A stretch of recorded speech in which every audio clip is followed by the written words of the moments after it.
So welcome, thank you for coming, and let's start with our Polaris presentation.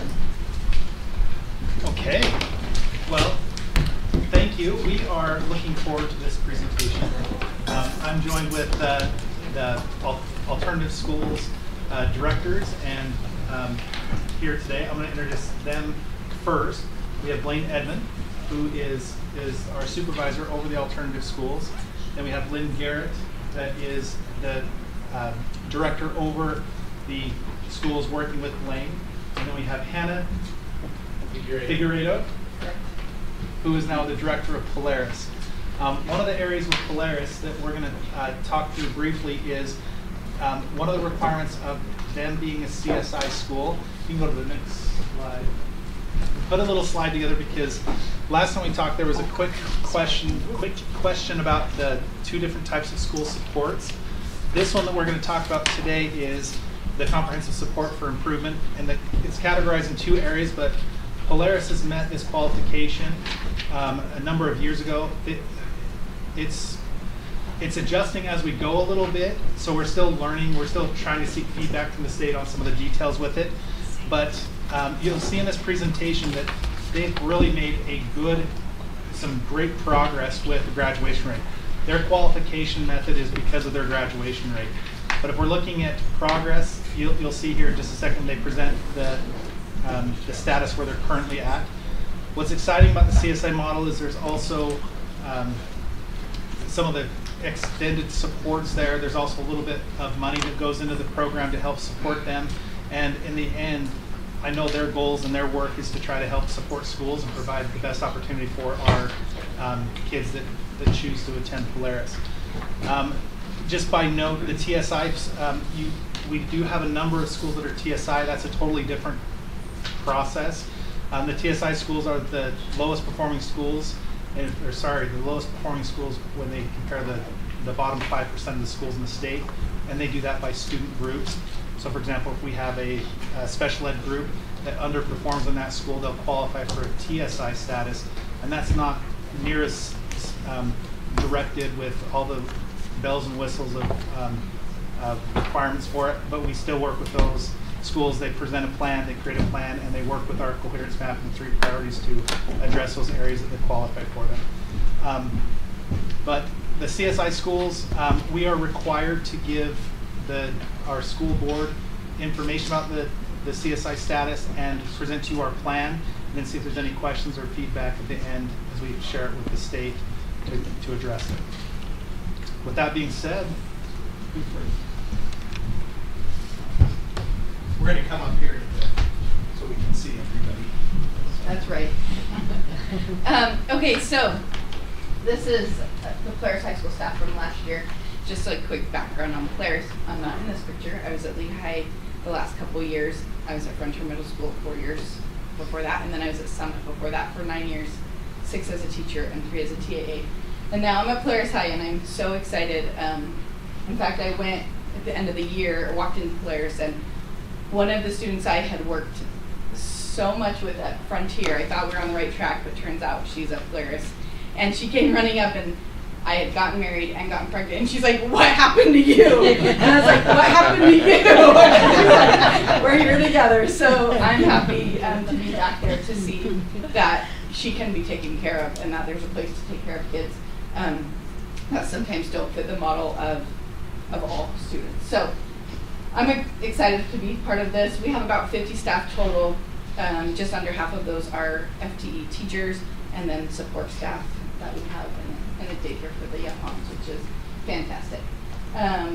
We serve the exceptional students in all of our high school areas, and so it's fun to see students coming from all demographics, all areas, and all the high schools, SPED and non-SPED. And we mostly serve juniors and seniors, and we have some sophomores who do come who need that extra support. So each school is allotted a couple of sophomore spots, and the rest are juniors and seniors. Just a quick introduction. My name is Lynn Jarrett. Started in Alpine teaching in alternative school, and then after some administrative experience was named the principal at Summit High School, and then most recently at Warren High School. excited to be working with alternative schools again. So CSI, this shows a little bit about how you get off of CSI. So if you are a CSI school, that means you've had graduation rate below 68% for a few years.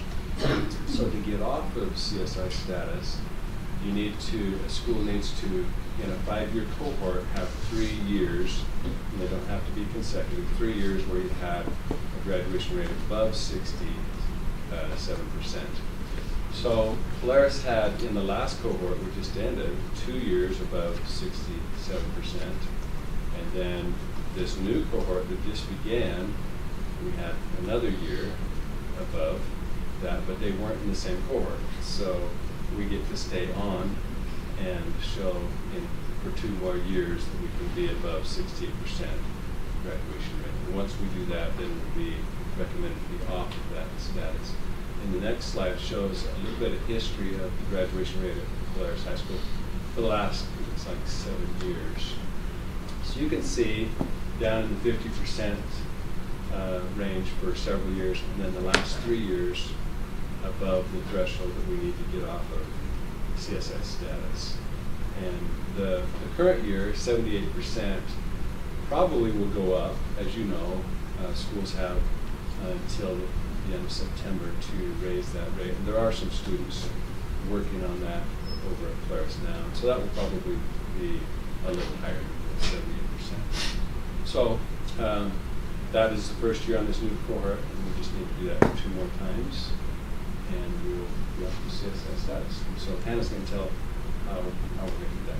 So CSI is a state agent.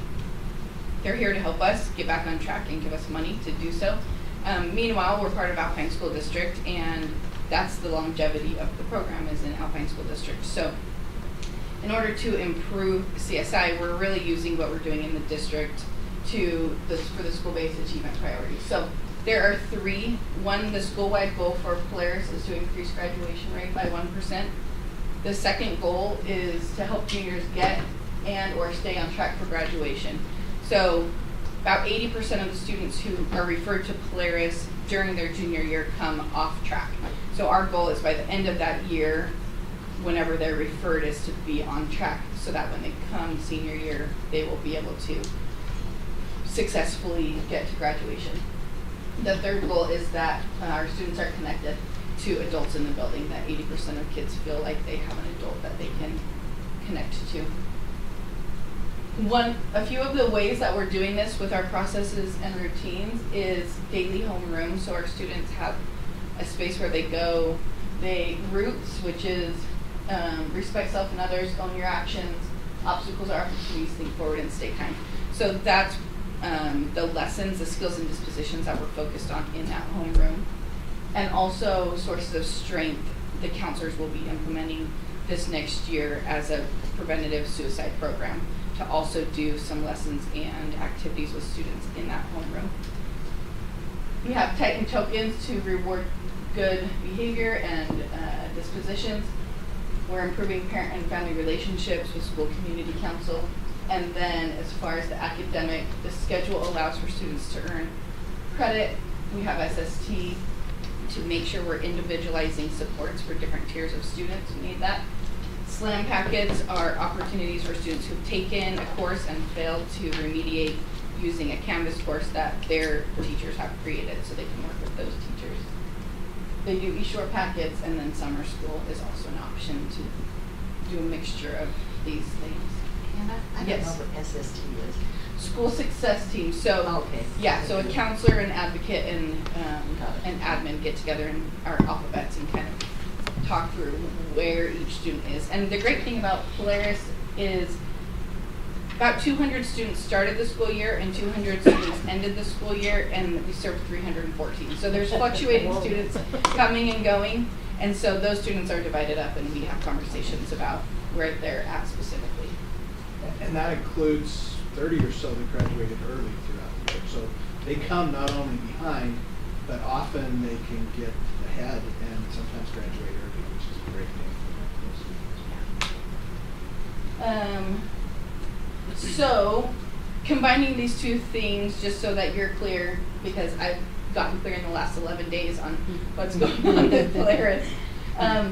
They want us higher than 67%.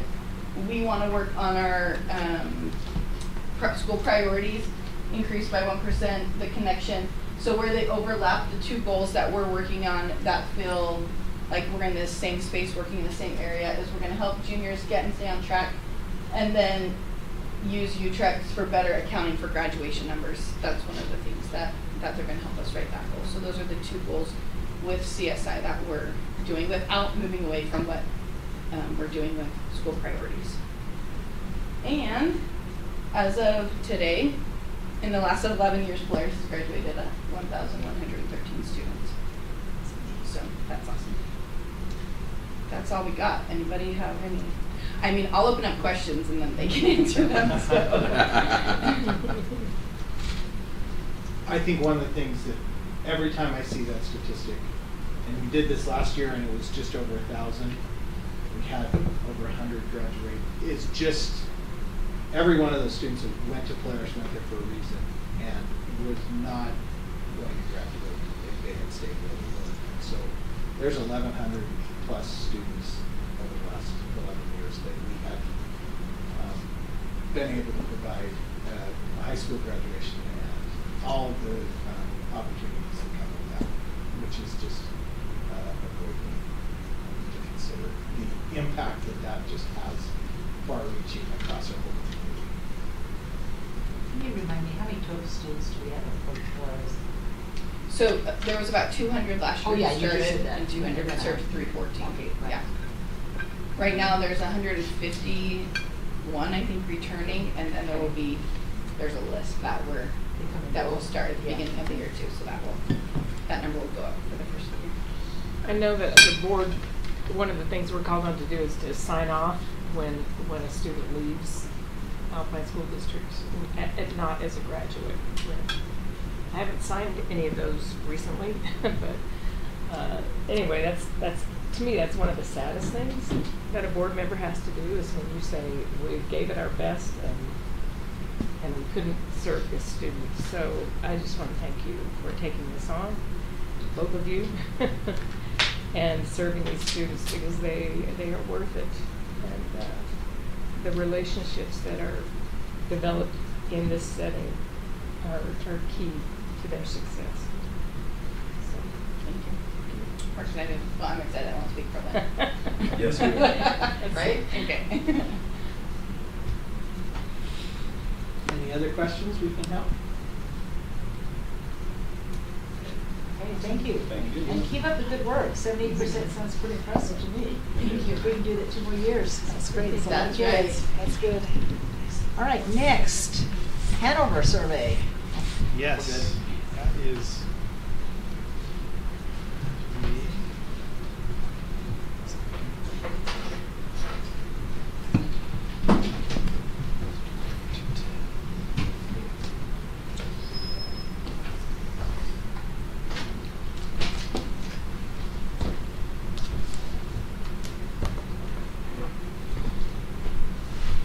Okay.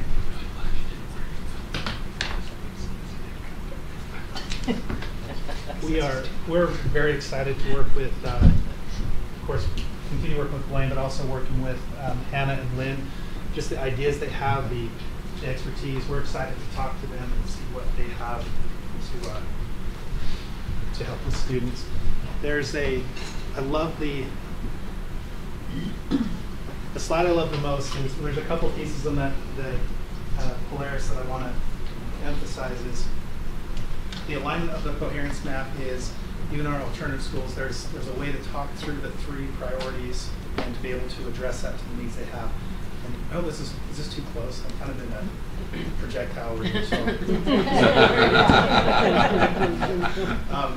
but so it's addressing the same needs, so we're all on the same page. We're talking, and they're learning with other schools. Whereas in the past, they could be more isolated and limited to who they can connect with, and limited to their resources to talk through. But now they have the ability to talk with other high schools and see what's working for them. So there's this great effort going forward that there's a lot of contributions that support them. The second number is that number of graduates is when you start putting those numbers, that's an individual student, that's a person. And I think that's just the value that we do is when you see that one student, and we see percentages sometimes, and that's what we kind of go off of, but when we look at those individual students, that's where the power of our jobs come, that we find most children.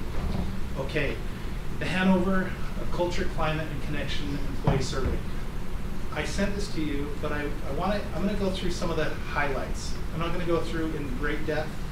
I don't know if I have all the answers, but I'll give you as much as we have to be able to go through the highlights of the recommendations, or at least the findings from it. In this page, and I'll go through it so that you can see it on the screen.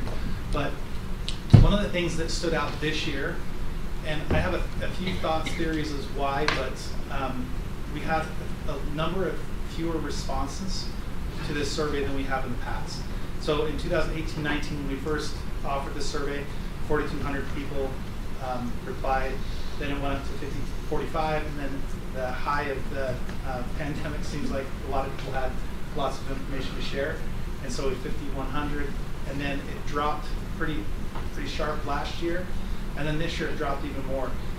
The similarities were, it was given during the same time of year, it was given under the same circumstances, the same type of communication, the same type of information, but 2,500 is still 1,700 of our teachers and 600 of our classified folks, and the admin number seems to stay, well, it's still dropped from some of the highs, but it's sufficient enough numbers to have it statistically significant for the information we're presenting to you. So we want more participants, but at the same time, we also do a number of other surveys, and I think by the time our schools get to these, it becomes, it's important to us, and we gauge a lot of our feedback and information on it, but we also do a number of other surveys with students and with the state and with our own district and our schools building too. So all those things to consider, these are the numbers that we're going to go through. Any thoughts, questions there? Are you saying survey fatigue? A little potentially survey fatigue. Okay. And I've heard from other, a number of schools, and that's where like, really, another one? Like, well, some of these are important. Like, no, they're all important, but at the same time, we had a really robust conversation about surveys, and we're trying to create. If we're going to do something, we want to do it well, and if we want to get the information we need from a survey, then we need to do it thoughtfully and make sure we have the right information. So if there's a way we can start limiting surveys or being more efficient with surveys or combining surveys, like if we have multiple responses for the same surveys, then we should be doing them over and over and over again. Because you look at it, there was we have a state survey that's very similar to our survey, but this is our survey done by a third party, so it's, our employees are authentic. Scott, remind me, have we always been able to or asked the demographic information that allows us to disaggregate this by school, or is that a phenomenon or an item that we added later in the progression of surveys? Yeah, that's a great question. So last year, we went back to Hanover last year and asked that exact question: is what demographic breakdown do you have from this? And we were able to get that from them. I don't know if it proceeded that year, but we do have that, so we can break it down by a lot more specific by school, etc.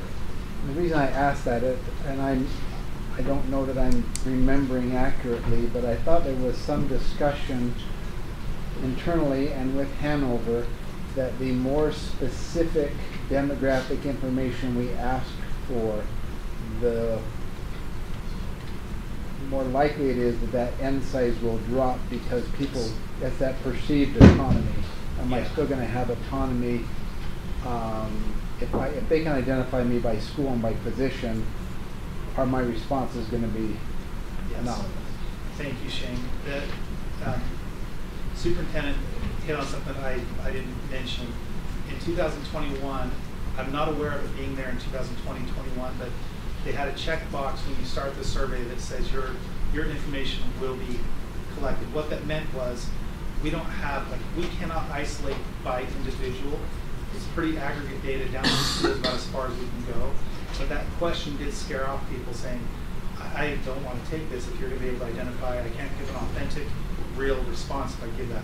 we actually can't do that, but we talked with Hanover for, I know John Patton did preceding me, and then I spent hours talking with them, and with their legal team, they're just like, we can't give the survey without giving that little checkbox that people know that their information's being gathered. And like, but you're not gathering, and they said there's enough information I have to put the box there.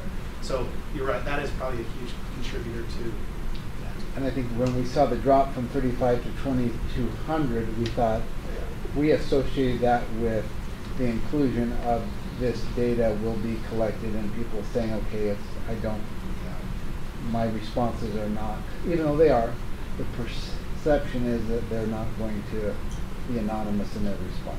Yeah, and I think that thought right there is one of the reasons why we started the survey in 2018-19. So it was ensured that there wasn't a collection of responses to know who was doing what. But now we still don't know who said what in this, other than by the school demographic. But that was a big contributor to the numbers. Thank you. You see it keep dropping. So combined with that and the fatigue piece, but we're still getting a good enough number that we have information that is worth sharing. We're talking And statistically valid. Howard would say you've still got, your N size is such that it's valid data. Yes. Yeah. And that was, the findings that you're going to go through, and I'm going to point out some of the highlights. That will show that coming through, that you have enough information from people that, and our employees, that it helps us adjust and move in directions that will help support our folks. So, great questions, comments. Any other before we jump in? All right, this is the exciting part. Let's buckle up. This is going to be great. Okay, recommendations. They came with three overall recommendations, even though there's a number of key findings. We're going to go through it. The three recommendations are these. I know that's tough to read. I'm breaking PowerPoint rules here by putting that much text up here. But one of the bigger things is Hanover has a lot of different resources and information, and so they're going to collect information from us and then direct us to some of the things they have that would help support that. So you're going to see some of that here. But in this piece, it's provide staff with resources, training, and help to manage their workday and workload more effectively, and institute policies targeted at reducing the work environment stress. And you'll see this with the key findings is there's still stress. I think our teachers still feel they're still taking that deep breath from even before the pandemic, but the pandemic hit it hard for them. But there's a lot of stress.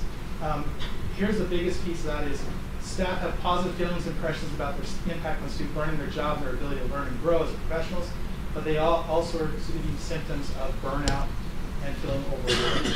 And that's the key finding there is what are we doing as a school, as a district, as a community to help support our teachers. And I won't get political with a lot of different things with stuff, but it's a difficult job. But what I love seeing about this piece up here is our teachers believe that they make an impact they believe they make a difference with kids. They believe that's the impact they have, and they can keep growing professionally. But they also are saying it's coming at a cost, that it takes a lot of time and a lot of space to do that, and there's a stress level. So I think that's a good challenge for us as a district, is as we continue to train, because I think this is with everybody that answers this survey, admin included. But it's continually trying to address things that will make our job not easier. Easier is the wrong word. It's more doable, because this is a very difficult job. We're in the business that has moving parts to it. We are constantly adjusting to trends, to needs, to kids, to individual concerns, etc. But the big picture is we have the hearts of our teachers that are still wanting to do this job. They love their job, but they're working hard to do it. And I think we have to continue to help support them and train them, that will give them opportunities to not just love their job, but feel like it's a doable, capable job ongoing. So big takeaway there for that one. The next one is similar to that. In fact, take a multi-pronged approach to attract and retain high quality and diverse staff members. So this is one that we'll go through a little bit different, the key findings, but staff members indicated that work environment, autonomy, and administrative support and compensation are the most likely to help them continue employment with ASD.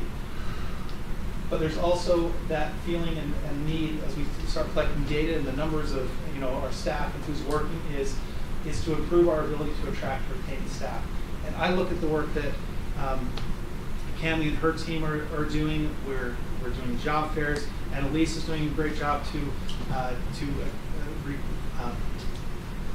what's the right word? I want to say headhunt, because that's the business term. Yeah, recruit. There you go, simple word, too simple. Recruit people to our district that will continue to enhance the experience for our students. But we also, once we get them here, we also have to have that ability to retain them and make them feel enjoyable. So that ties that first one is, do they enjoy what they do, and they're fun. And then there's other piece here at the bottom, and this is something that we are continually talking about, is in that middle line. It says administration can review policies to address student behavior. Staff members indicate that poor student behavior is one of the largest contributing factors, making them less likely to enjoy their job or stay in ASD. And so that's just an ongoing support there to help our schools. Stop me at any time, because I'm spending more time on this, and I'm going to start just clicking. Okay, the last one is, and I do want to say that some of the things we're doing to address the second bullet there is, we have spent more time with our training of our admin teams. We're training leadership teams. We've got 3 supervisors here talking through, or observing, listening, but they're also well involved with our principals to help them, support them, and see what needs are there. There's an ongoing support, and I think when we're well aware of the situation, then it becomes a doable process to fix and maintain if we're continually talking it through, seeing what's there, and listening to the people that are on the ground level working on it. The other piece is, it's just developing that, when we talk culture, it's that culture piece in our schools, it's that attitudes, behaviors, and beliefs of the adults in the building. And so culture doesn't happen by chance. It's something that's built. It's something that has to be maintained, but it's something we're continually trying to build, support, and structure, but also build that culture for our administrators and focus on the things that matter most, so we can keep making the adjustments that will help support our people, and in return increase that number that matters most for our students. The last bullet there is align professional development offerings with staff members' preferences and ratings of general happiness. I really like this one in the fact that it says staff members indicated the most common types of PD they participate in. So most common are PD days, team collaboration, team summer collaboration, March, teacher work day. And they rated those on levels, a system of where they thought those were most important, but said, I like the line here, it says in the middle, therefore ASD should continue. I was hoping this click would call just as on the TV. It says, therefore ASD should continue using team collaboration, school-based PD as the preferred delivery models. That was the indication of our teachers that felt like that was the most bang for their buck. They loved that the most, was their team level collaboration and what's happening in the school, because it's at their site, what they're doing. They're working on their goals, they're working on their culture, they're working on the things that matter in the school. Any thoughts on the recommendations? And I will say this, the senior leadership team has looked at this, but we've not gone into great detail with this, so you're getting kind of the pre-version of us breaking this down. So Scott, can I ask a question? Sure. The first recommendation about managing a workday, like, I guess that one's really kind of complicated and hard, because I think about the workload of our teachers. Are there specific suggestions about whether that is using aids to help with grading? Like, do we have specific drill down thoughts about how we lighten the workload on teachers? Because I'm just thinking about whether it's communicating with parents or dealing with student behaviors, or, you know, working on their lesson plans for the next day. Like, I guess I'm struggling to figure out how we change that. I know that we have gotten some things like support from the legislature for additional summer PD days, and I think that's been helpful. But I'm wondering, do we have specific thoughts about how we help manage that, or have we asked teachers specifically, like, how we help with that workload piece? Yeah. I'll share a couple thoughts that I have, and then I'll open it to the group here to talk through. Is we, in the last year or so, we've expanded more prep time for teachers than we've ever had in the past. And I know there's been some other trainings with letters and that too, but we've increased the amount of training, the amount of professional time they have to work towards those. The legislature with days, our summer collaboration. Where my mind goes to support teachers is we use the PLC process with our collaborative teams. taking that information and that time, if a true collaborative team, the workload goes down when teachers work together. That way you're not having to do, the grading, yes, is there, but we also have, you're not planning all your lessons, you're not creating every assessment, every question, you're not getting feedback. Collaboration does become, in addition to the other time, creates that great equalizer, if you will, of time. So you don't feel like you have to reinvent the wheel on every single lesson. I mean, how many hours you spend on lesson planning, right? But you're using the leverage of the team rather than your own individual. But when you combine that with extra time in the summer to prep and prepare with your team, you have team times during the school year, you have more collaboration time during the school year as well.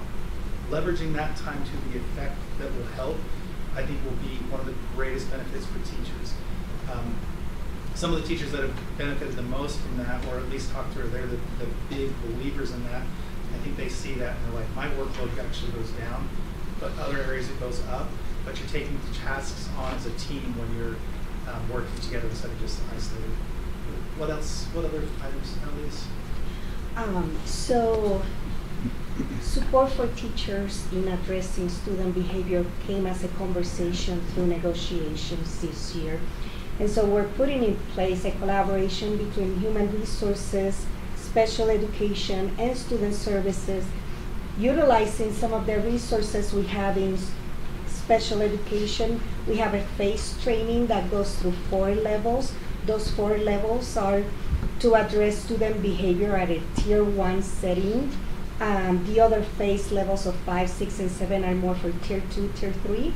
So we're taking some of those trainings that are now housed in special education and building a system with student services to be able to support teachers not only in managing and addressing their own behaviors, but also additional supports when those behaviors are escalated. And so we're creating those teams to be deployed and support teachers in collaboration with their school principals and other staff that is already at the school. So can you clarify, is the training available for teachers or aides or all of the above? All of the above. Okay. We just need to now put it into, here's how Alpine School District is supporting our teachers. Here's what you do when you need to manage these behaviors in tier 1, tier 2, tier 3. Here's who you reach out to. Here's the team of supports at your school that you could reach out to, because now they're going to all be trained according to those resources. Okay, thank you. And also one more thing, as part of that kind of system in place is also the implementation of our supported solutions, our social and emotional well-being supportive solutions that we adopted last year. And so we're going to be working with counselors and psychologists and other team members to implement those supported solutions, again, at a tier 1, tier 2, tier 3. So is that Any more of questions is with that more of that? a preventive?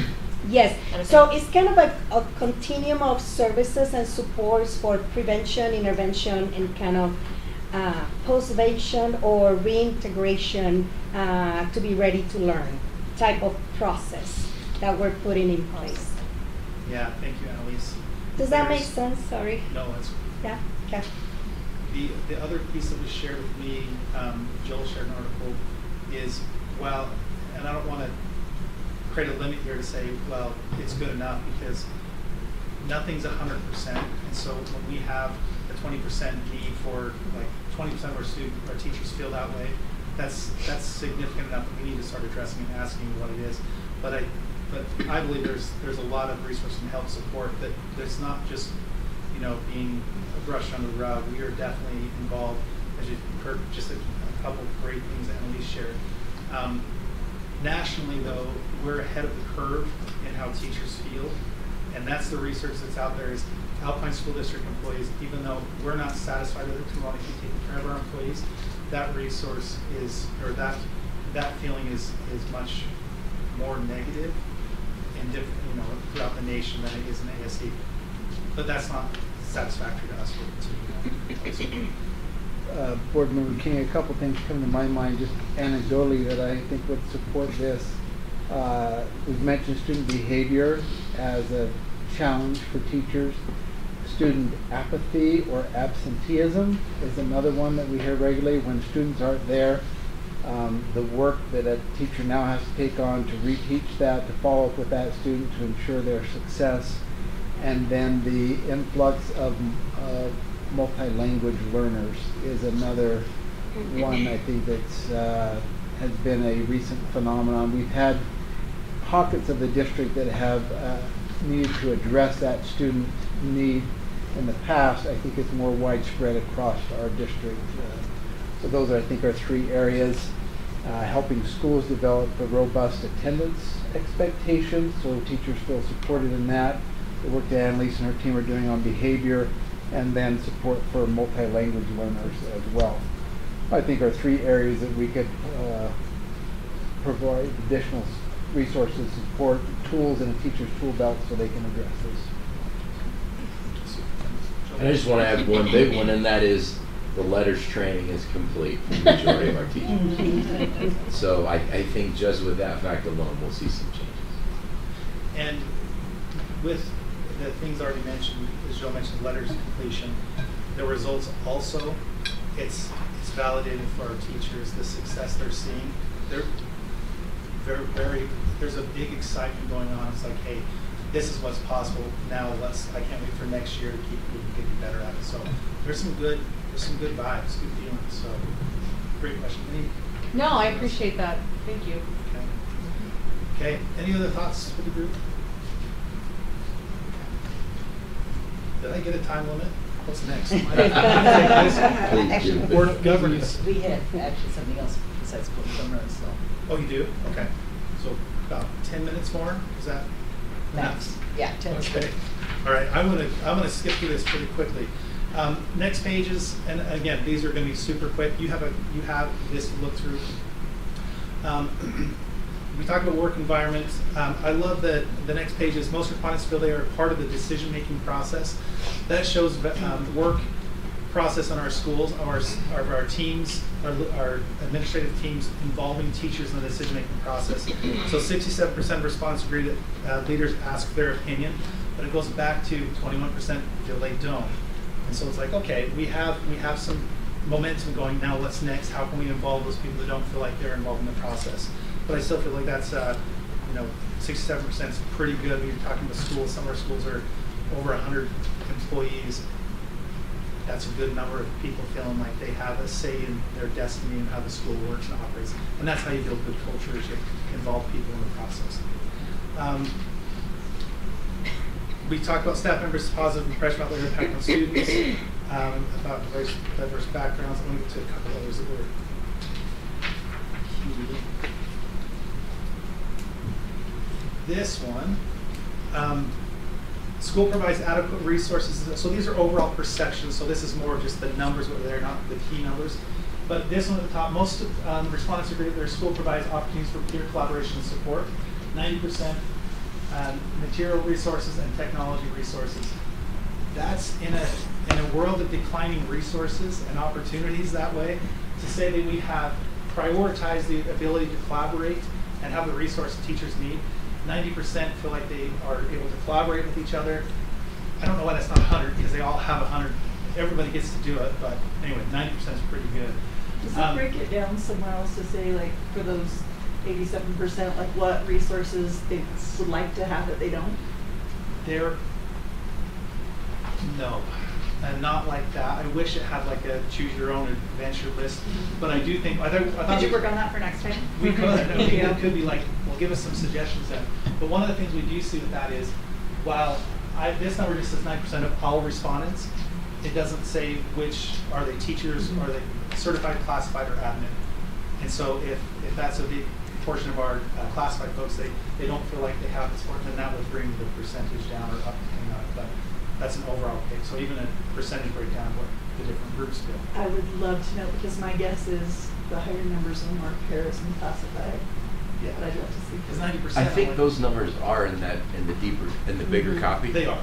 Okay. Yeah, you can see. So when you scroll through these are just key findings. Right. When you get to that question, it does have a breakdown of those Awesome. different groups. So. Thank you. Okay, next one.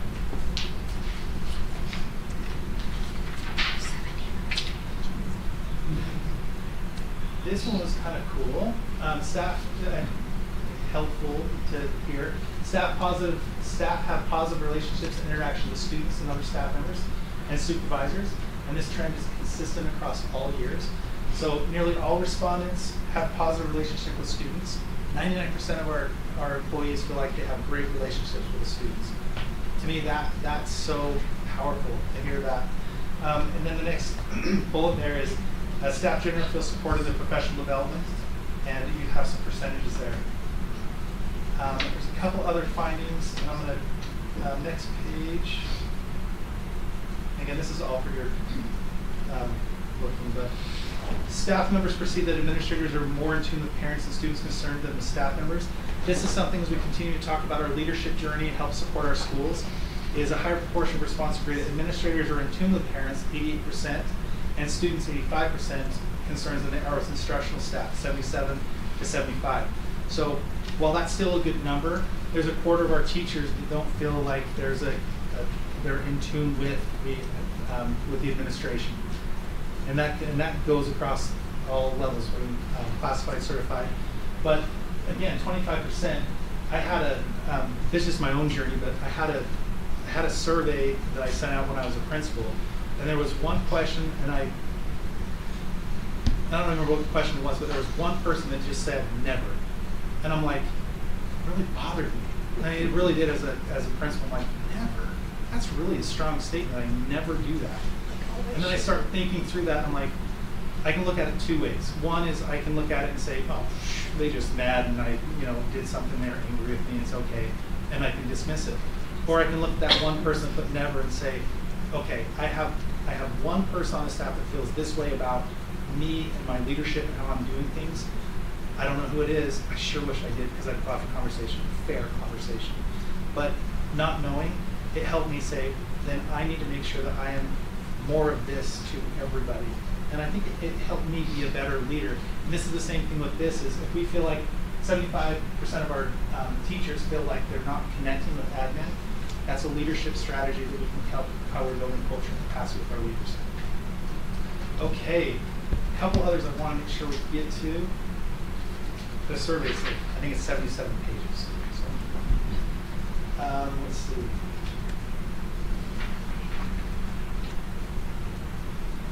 I'm going to skip through a couple and let you guys look at it. This is one that was near and dear to my heart. Is most teachers work with at least one coach during the last year and then found them at least moderately helpful. So the first bullet is a high proportion of teachers work with PLC coaches, 88%. 88% of our teachers said they worked with a PLC coach. That's pretty awesome. That's higher than I thought. Yeah. Well, so we had some previous verbiage of how we named them. So in previous years, the elementaries did not call them PLC coaches; they called them instructional coaches. So when they would see this, they'd be like, "Well, I've never worked with a PLC coach." But they were. We just called them different. We aligned that language and then put it back in the survey. The same questions, but now it's up to 88%. It's like, oh yeah, that's the person I'm working with. So we have 88% working with their PLC coach, 84% working with their innovative learning coach. These are massive resources that we give to our schools, and they are so well used. I'm a big believer in helping that coaching and that instruction to talk through things with our teams. But we also have the second bullet of those who work with innovative learning coaches. 90% found them to be at least moderately helpful, and 87% find PLC coaches to be the same. That's of all teachers. That's a pretty high percent. But again, there's some room to improve there. But that's pretty validating, especially for the cost that goes into PLC coaches across the board and ILC coaches. We are helping our schools I want our schools to understand the investment that goes into that. And I think the training and the work and the support, and I think the progress we're starting to see is a direct impact of the resources that are provided. And then the final piece is compensation and benefits. This helps, and I won't go into a ton of this, but this was, when we asked this question, over 2/3 of staff prefer a raise to be based on percentage, 69% compared with a specific dollar amount. That was pretty helpful when we talked to Candy and Rob and Kimberly when we were talking with, and Joel with negotiations, but and most staff prefer a modest salary increase while maintaining current benefits compared with other options. And there's more details there, but that's some of the highlights. Any questions, comments, thoughts? Yeah.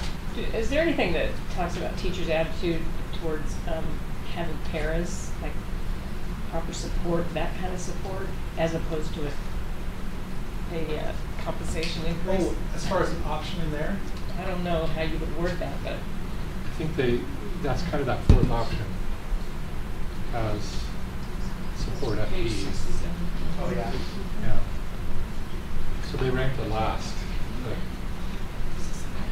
Yeah, so here's one of the things in this that, and again, Mark's pulled up that piece that shows the actual breakdown of the numbers from the findings. But that piece is, let's see, right here, the third bullet is teachers prefer the unrestricted funds. So we asked the question, if we had, I believe the number was 16 million. If we had $16 million of unrestricted funds, where would you like to see it go? And so that's probably the best aligned question we have. And so what it was, they said that either increase the salaries for teachers, 1.6 out of 5, or reduce in class size by 2 students every class was the two highest ranking. The teacher's lowest recommendation was using the money to provide 140 additional counselors or support activities. So that answers. surprisingly. That's I thought they would like more classroom support. Any other thoughts, comments? While you're thinking about possible comments or questions, take some time to look through it, and if you have additional comments, questions, reach out. I'm happy to talk through it and see what we can answer to help. Can I make a clarification? Please. Because that I was skimming through the document last night, and that page caught my attention. And so they separated the counselors from other support staff. So Okay. when they rank how they will spend the 60 million, it was compensation, class size reduction, and then supports in the classroom. So they rank it third. But then the last one was a different one about counselors, which was interesting. I just wanted to point to that distinction on that because it was really interesting. Next page is- Next page? Yeah. The is 68, okay. prioritized. 67. Yeah, and each year, like when I met with Town over this year, we had we want longitudinal data so we know from 2018 to present how the responses are. But we also realize that things change, and so we have to make some adjustments with questions and clarifications. Like one of them was the PLC coaches and the naming part. We made some adjustments there. But we also, if things change, we need to reword things. We also have that flexibility as we service. So. Okay, well, thank you for the opportunity to share some of this, and we're here to answer any questions that you have down the road. Thanks. Thank you. President Hacken, I recommend the board review that full study, and then as you have additional questions and inquiries, then let's follow up on that. There's a lot of information there. There were some surprises there for me, so glad to see it. All right, now we'd like to turn the time over to Richard Stoll, who is here from the USBA. I almost said E, to give us some counsel and guidance as far as beginning our search for a new business officer. So, Richard, you've got till now, till 5:30. Thank you. I may just pull my chair up there if that's okay, because we're going to look through some handouts that I've got here. Okay. So, thank you for the invitation to be here, and you guys have dug down pretty deep into stuff here today, and that was great. I was impressed with both of those presentations and the information that you received. So now we're going to kind of switch gears just a little bit here and look at kind of a high level. And so let's pass those. I'll take one here, and we can just pass them around the room. I've got about 20 copies there, and certainly we can share that with everyone that's here in the room with us. So first of all, I'd like to just start by going down to number 9, okay? And then we're going to go back to the top. The board needs to be unified in every possible way. So as we begin this process, it is important for you as a board. And I'm going to say that we're going to broaden that a little bit, because oftentimes we'll talk about the board as being 7 elected members and 2 appointed. And so it's so important for you to collaborate and work together through this process, because everyone is watching. And they will watch people inside your district and outside your district. You guys are really the flagship district of Utah.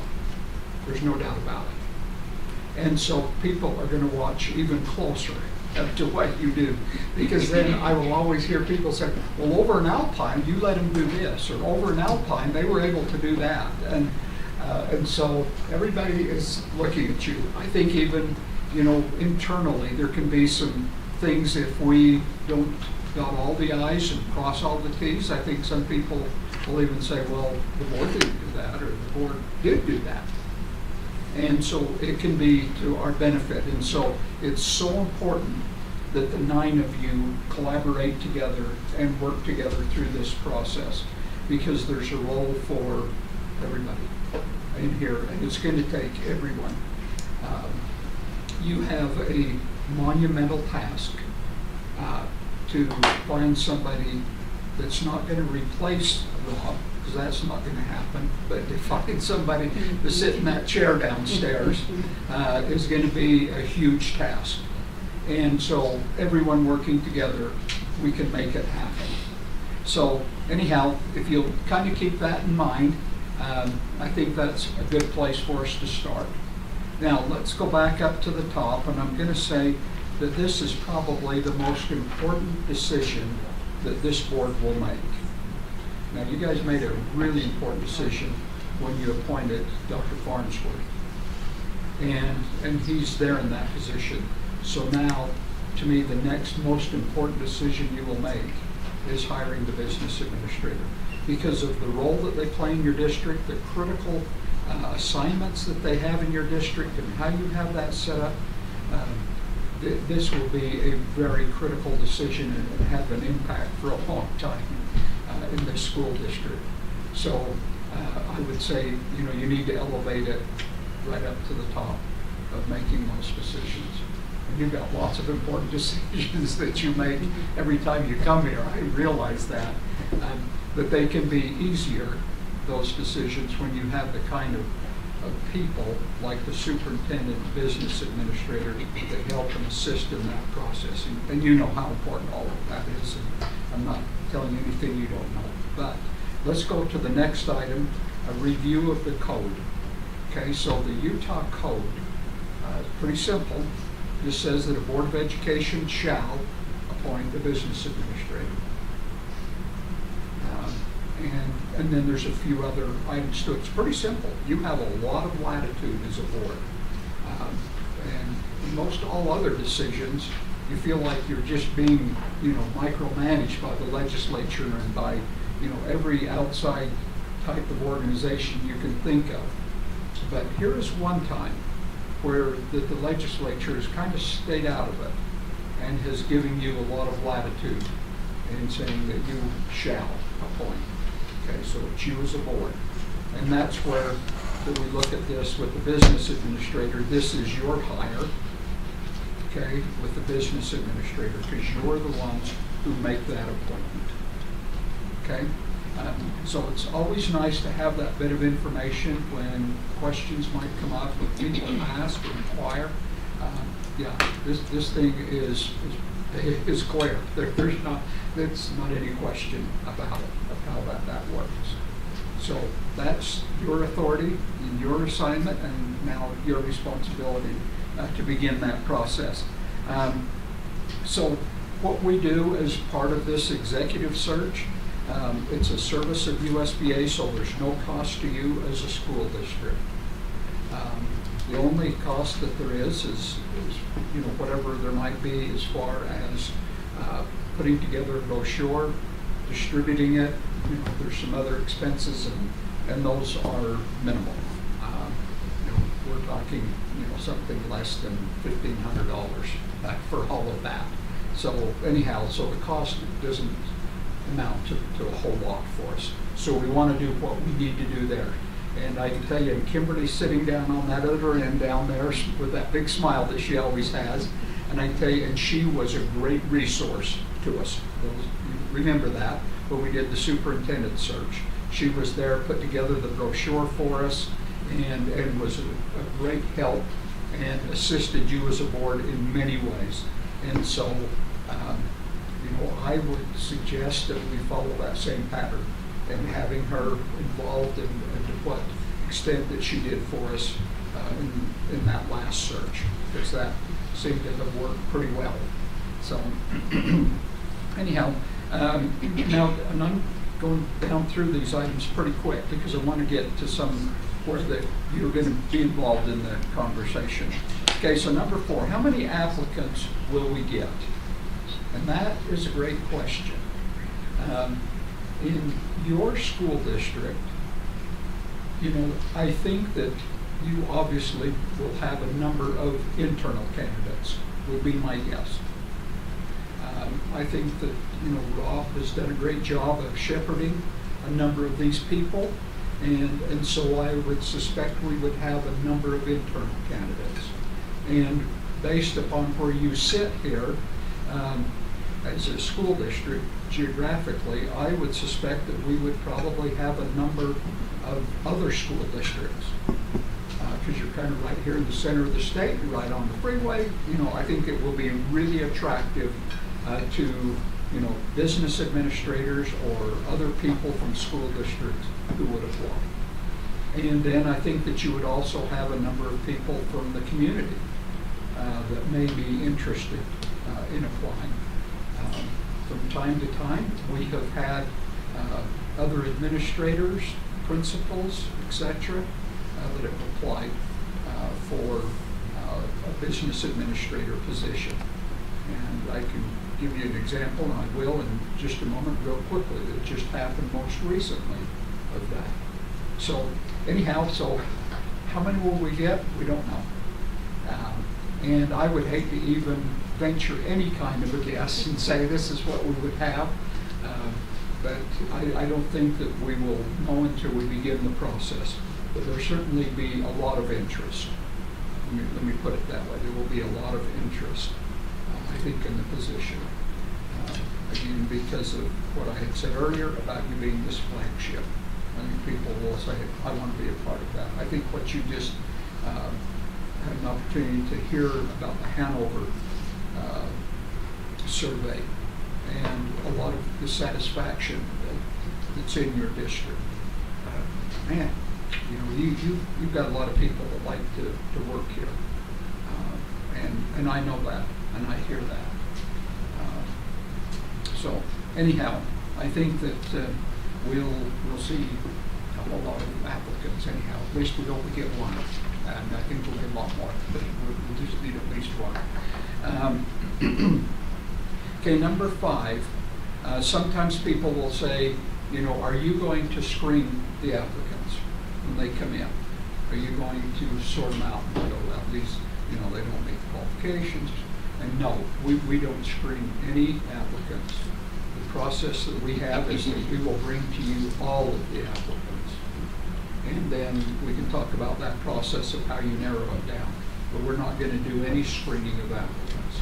Now, if we were a professional search firm that was a paid, I shouldn't say professional, but a paid search firm, and I'm very familiar with many of those, then their process is they would probably screen them down and bring to you and say, hey, here's, the maybe 5 or 6 you should interview, and here's 2 or 3 that are probably your top candidates. Now, we can help you along the way, but we're not going to do any of that. Okay? We feel like you need to see all of them. And the reason we do that is I have learned that Ada's cousin may apply. And if I screen out Ada's cousin that applied for the job, she's going to come and say, what are you doing? Why did you screen them out? Or where's their application? So anyhow, lots of reasons, and I was joking with that one, obviously, but being serious at the same time of what we do. Now, here's one that's interesting. Oftentimes that I will get a call from somebody like Mark, who's going to call me partway through the process, and he's going to say, how many applicants have we got? And I need you to tell me, do you want me to tell Mark how many we have? Or I can have Rob call me and say, hey, Richard, we're good friends. How many applicants have we got now? And so I need you to tell me what you would like to do, but here's my recommendation. I have found, back to kind of a best practice, I have found that we're better off not to disclose that information as to how many we have or who's applied or anything, because people will take that differently. So if I tell Rob, we have 10 people who've applied, maybe one of his staff members will go, well, then I'm not going to apply because they've already got 10 people. And so then they won't apply. Or somebody else will take it the same way. When Rob says there's 10 people who have applied, then they'll go, well, there should be more than that. What's the matter up there? You know, what's going on? Why aren't there more people applying? And so, you know, it's how people look at things. And I found that it's better off if we don't say anything. And so, but we need to make that clear, because I know, you know, we can have, you know, Stacy can call me up on the phone and she can go, hey, you know, we're really good buddies, and so can you just tell me on the side here, because there's some people that may apply if you know, I just knew. And so I would like you to give me some direction of what you would like to do in that way. And we don't need to decide that right now, Sarah, okay? Let's not make any decisions here today. We don't need to do that today. But that's something that I do need to know from you about. Okay, so no, we will wait and disclose that at the end, or if you want to, I can give you periodic reports. So it's up to you how you would like that handled. But that's kind of a big deal for us through this process. And again, everybody's watching, okay? So, and everybody here tonight is listening to every word I say. And so we need to make sure, you know, that we're clear on what we do and how we do it. Yeah, please say. Do you, as USBA, do you make adjustments based on the number of applicants you're receiving? Do you make that judgment sometimes and say, we need to reach further, or? You know, I don't make that decision. I would bring that back to you if that became an issue. Okay. Yeah, it won't be an issue. Kimberly and I can guarantee you that will not be an issue. She gave me a thumbs up on that one down there, so she goes, I got this one, so, yeah, and I have to. Yeah, that would be my only concern, is if we didn't have enough. Yeah, no, that won't be an issue here. If we were in Paiute School District, we might have a problem or a challenge. Here, no, it won't be. Apologies to Paiute. Okay, so let's review some sample brochures. So the thing that I did is that I put together the two most recent searches that we did. And of course the first one was in Granite School District, so we've got one that's the third largest district in the state. And I believe that's correct. And so anyhow, here is 5 of them. I'm going to send 3 that way, 2 this way. And this will be for you to keep those, and you guys can look at those, and Kimberly will get one in your hands down there. Now, I've mentioned Kimberly's name a couple of times. The reason is that this brochure here was actually created in-house at Granite School District. Just like what Kimberly did with the superintendent search, she created that. We can do that for you, and we do in a number of the searches. But I can tell you, it's kind of an honor, actually, to have one of your staff members be able to create that, because then they go, hey, you know, I created this thing. You know, it's kind of bragging rights about being able to do that brochure.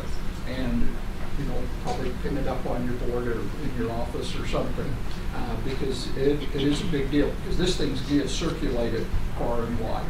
Okay, so the very most recent search that we did was in Wasatch School District. So I'm going to pass 3 that way this time and 2 this way. And even though Wasatch is a smaller district, and they created that brochure as well in-house, a little bit different, but yet there's some things in there that are pretty good. And Wasatch School District is one of that district that did hire somebody from within the district that was really more of had been in an administrative role, and then they had kind of been the internal auditor in that district. So had the experience, but was more of an administrator. And I'll just tell you, I mean, this is how it is. And that Wasatch School District just said, we want to have somebody that's more like Rob Schmidt. Okay, they told me that. Okay, because we want them to do a few more things than just over here doing business administrator stuff. We need them to become more involved in the district and maybe even some outside of the district. So, and that's what their thought was. I can tell you we have, some other very large school districts, and the business administrator is strictly that. They are the business administrator. They just do the business of the district, and they're not involved. And so those are the kinds of things that you guys need to have a discussion around about, okay, so what are we looking for? And what do we expect of our business administrator? What are we expecting them to do? So those will be some of the things that need to be discussed for you as a board. Okay. Sarah, I'm just going to take a few more minutes here, if that's okay. Yeah. And let's talk about, okay, so We're getting to 5:30 this year. Oh, yeah, okay. If I get you out early, is there We have to eat more. Okay. Well, you need to do that, Mark. Okay, so let's talk about the next steps. Okay, so what is this going to look like? Okay, so first of all, we need to come up with a timeline. Okay, so we need to have one, and I like to do that kind of in reverse. Okay, so when do we want the new person in place? Is that going to be, in November or, what, December? What is kind of your thoughts that way? And so again, this is a part of that collaboration. So who can answer that question the very best? Probably Rob and Dr. Farnsworth can probably answer that question, of the timing thing. And so, they may be the ones who could help start with that timeline and go, okay, so here's what that ought to look like, and what we would like. And how much time do you want them to work with Rob, before he leaves? So those kinds of things. And then the qualifications. So the qualifications are going to be getting at that question just a few minutes ago that we brought up. And that is, what would you like them to do? What is your expectation of the business administrator? What would you want them to do? And so that can be a part of that qualification in there, because it may be more over here, and it may be some of it over here. So is spinning straw into gold never? That's what we really need right now. Is that what you need? Okay. Yeah. Well, then we that's a good place to put it. Then that's one of those qualifications. Superintendent. Yes, on the timeline, and perhaps we can go back when we have questions and just say if there is an anticipated start date, I think it would be helpful to work backward from that and say how much time do you typically allow for applications to come in? How much time does it take to review that? And so I don't know if that's something that we take care of at a different time, or I think that would be helpful for the board, for myself to know, to say, okay, when do things need to be put in place if we're expecting that individual to begin November 1st or November 15th or whatever. Okay. And great questions, and I'm sure there'll be even more of those, Superintendent. And you've got my number, and you can call me anytime, but let me answer that one right now for you, because I think that is really an important one. And that is, I like to see that application period for at least 30 days. Or if it's for 31, we want a full month, but at least 30 days that we want in there that thing is open. So we want to get it on the street, and then we start the clock. And then we would close, no sooner than 30 days. And if we can go, it's really interesting that if we can go, like 30 days in a week, it's almost ideal. You go longer than that, and then this is what people do. They hear about it and they go, oh, well, I got plenty of time. I got clear until, October to submit my application. And so, I think if we can keep it kind of to that time period, I think that's really the ideal. And sometimes we don't always have the ideal, but if we can, that's what I think would serve us the best. Okay. Yeah. And then how long do districts typically take once that application period has closed to review candidates? And typically we have found that takes about a month.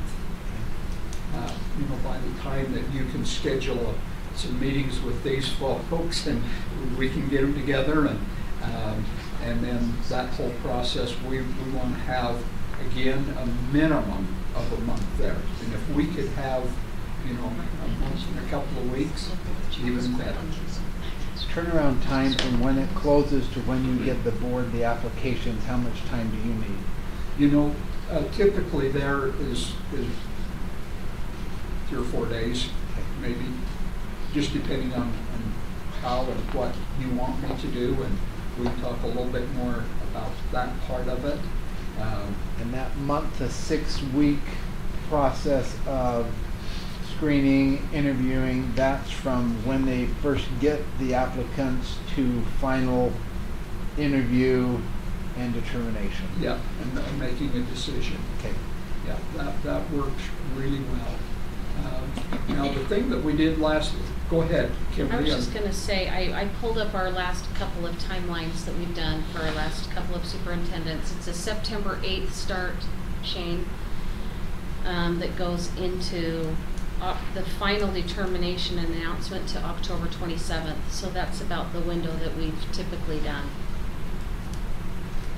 Now, the thing that we did, Superintendent Kimberly here, was that, as you'll recall, we had a committee that was involved, you want to call it a citizens committee, stakeholder committee, that was involved in reviewing those applications.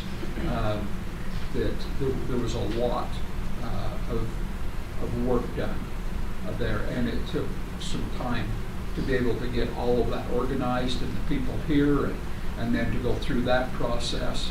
And so I think that, we'll need that month and a half. And my last question of timing is, what have you typically found with other districts from the time of announcement to the time of that applicant beginning service, to relocate, to give notice to previous employer? What is the kind of the range that you've seen? Say, we announce on this day with an expected start date of, is it a month? Is it 2 months? Is it 6 weeks? Is it 2 weeks? Is there a typical pattern? And internal, it may be, if you go with an internal candidate, that could be shortened. An external candidate, help us understand a little bit of a perspective there of what you've seen.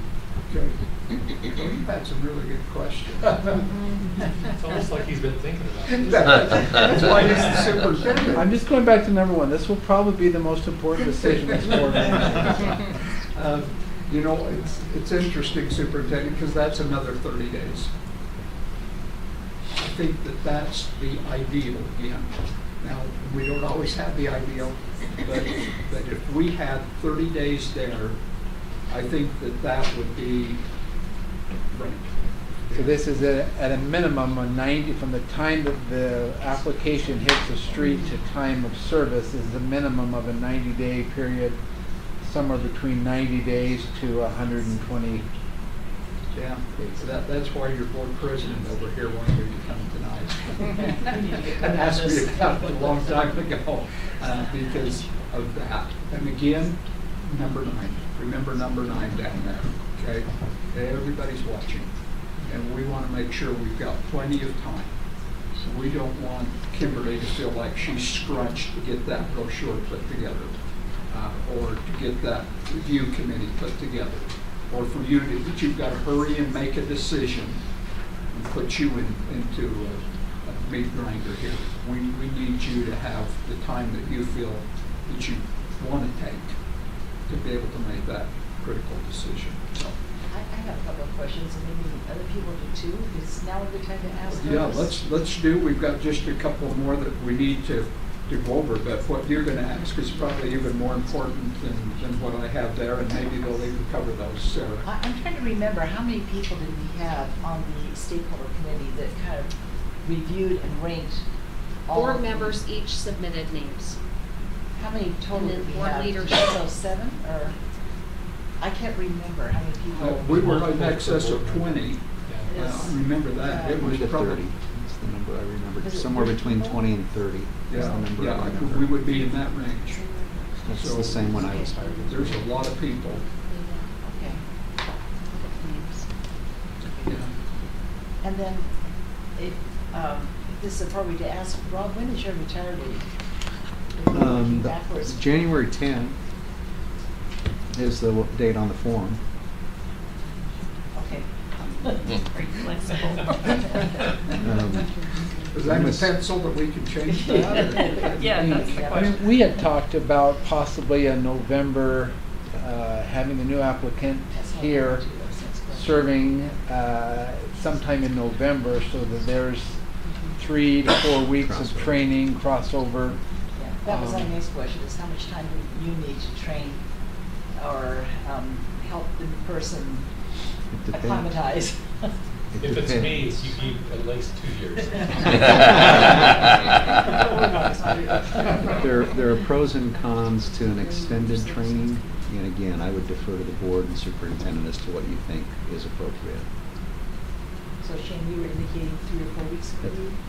I think That's what we had talked December. about. So I think if that person can begin sometime between the 1st and the 15th of November, I think 15th probably at the latter part of that scale, because 15th to 20th, and then we're on Thanksgiving.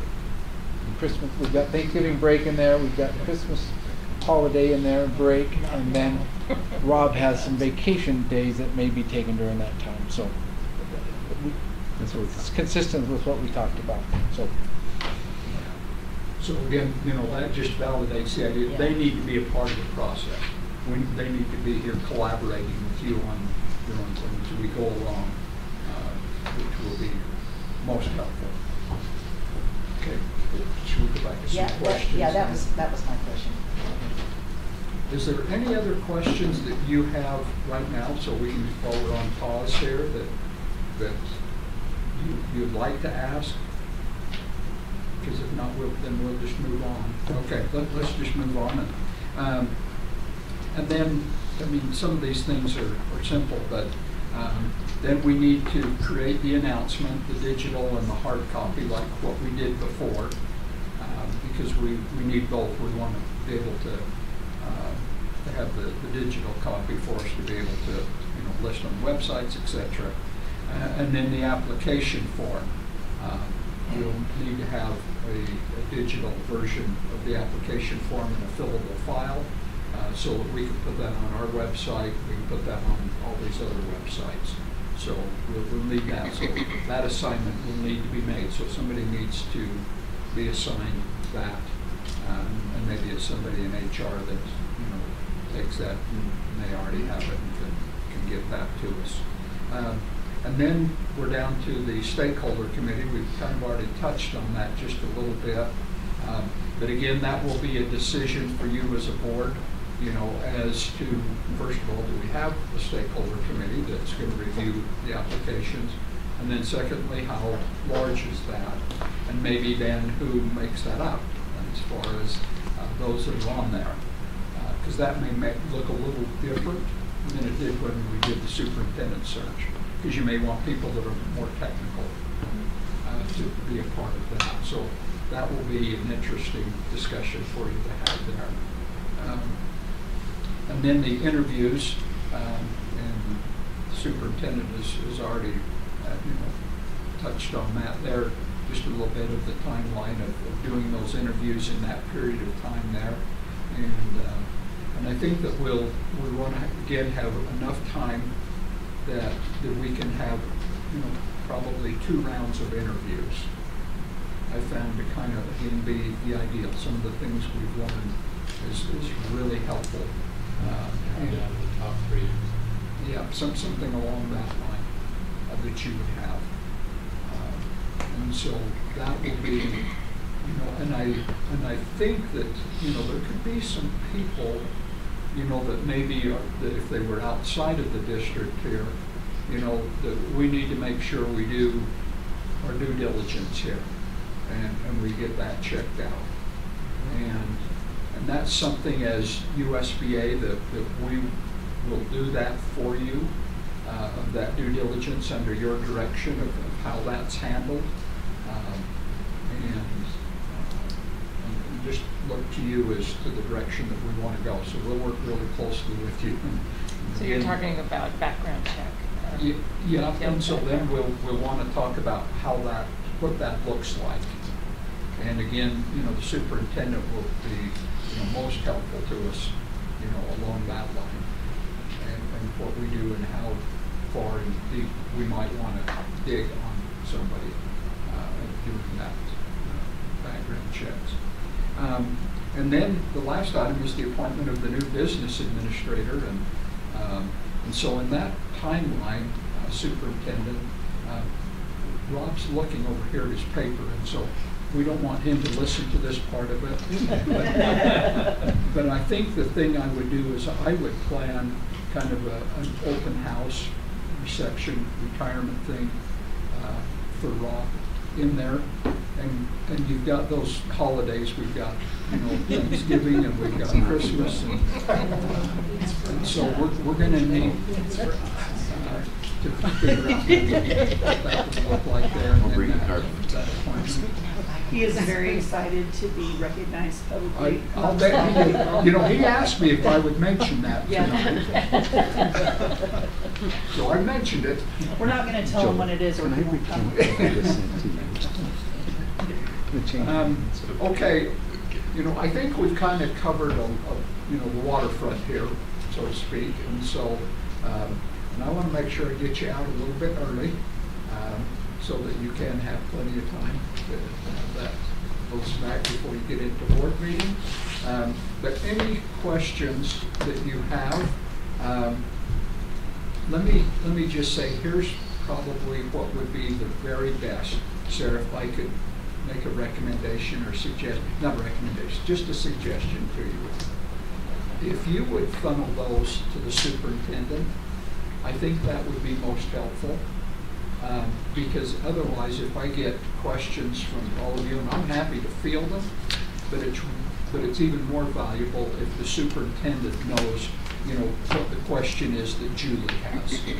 Because then he can say, oh man, Julie asked this great question, and then he can either, say, hey, yeah, we probably better, distribute that to the board, or I'll respond back to the whole board of it, or maybe you've already covered it. He doesn't need to distribute that. And so if we could, I think if we could just funnel those to him, I think that would probably be a pretty good idea.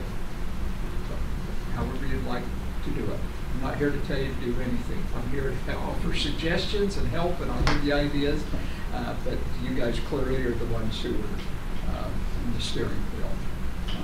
But we're in a great place, and we're going to have some challenges, and and we'll be up to those. Kimberly gave me a thumbs up on the brochure and everything, so we're good, and Whatever we're asked to do, we will do. Whatever you ask us to do. So just in my mind, thinking through this, we probably, if we're thinking backwards, we want a November, mid-November, early or mid-November start. We need a board decision October 10th. 17th leads that a little bit, squeezing that 30 days if we want a November start. That's a September 1st due. That gives us about 5 to 6 weeks to review the application. Means we need to have that on the street by the 1st of August. well, there you have it. See how smart you are. Anything later than that, to honor that timeline, would push things back to Correct. a December start, which would give us about 15 to 18 days of training, which is a little bit diminished. I have a question.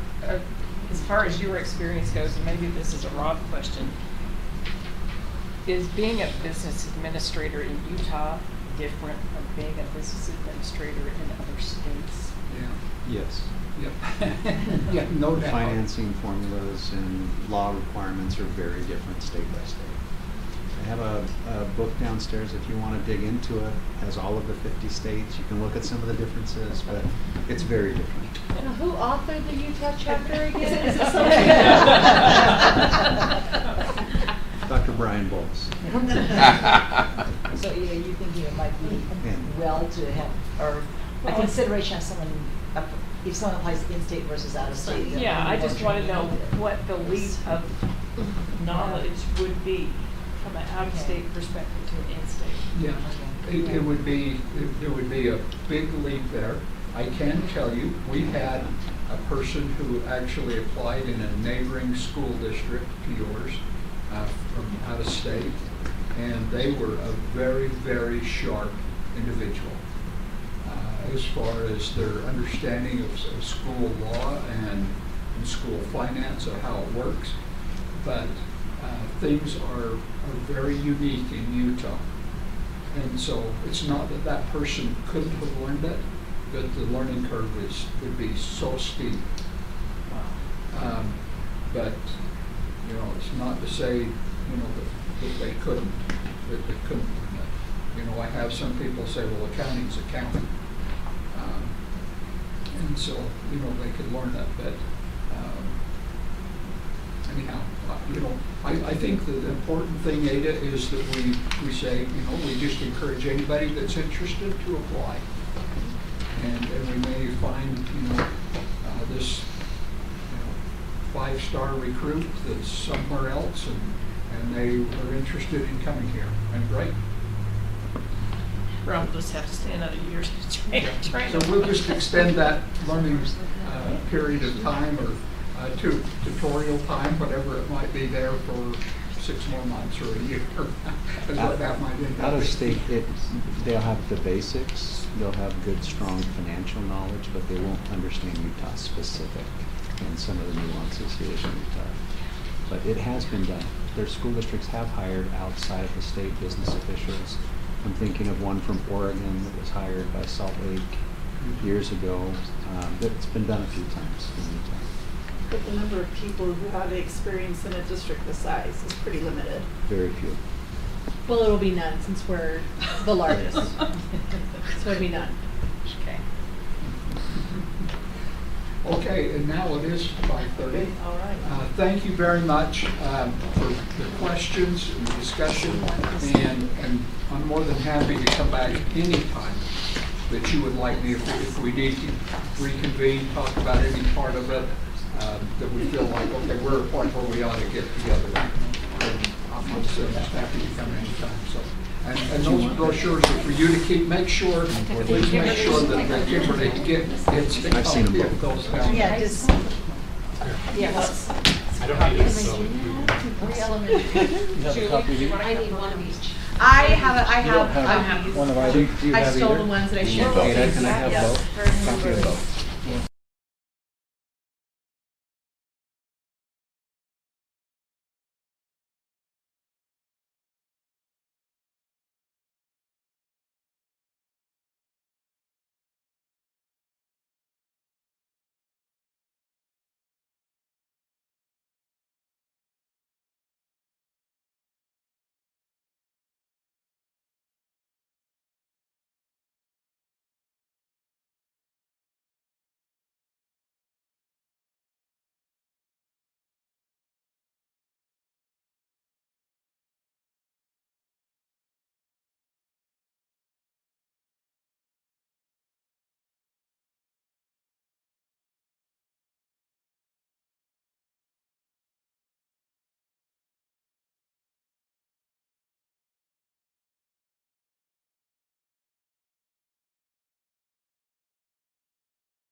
Okay, it looks like we're all here, and it's time. So, welcome to Alpine School District Board meeting for July.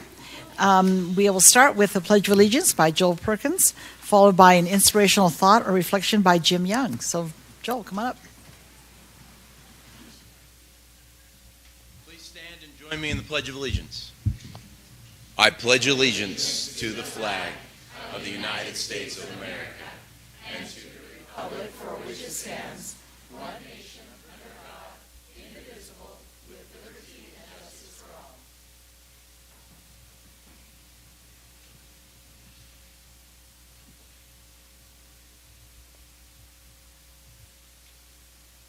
Shane, it's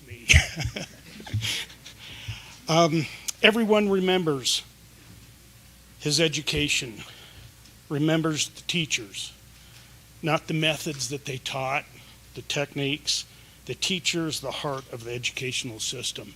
And that's what I thought when I started 46, 47 years ago teaching, that I would make a difference. And then at the end of my 39-year career, I think I made a difference. And I hope that we understand that we need to help and we need to give the teachers everything possible to help the students succeed. Thank you. Thank you. Now, before we go any further, I want to, could you guys hear what he said? Was that mic turned on? It's okay? And we have one board member who is in Iowa tonight, unless she's, she keeps driving. Sarah Beeson, are you with us?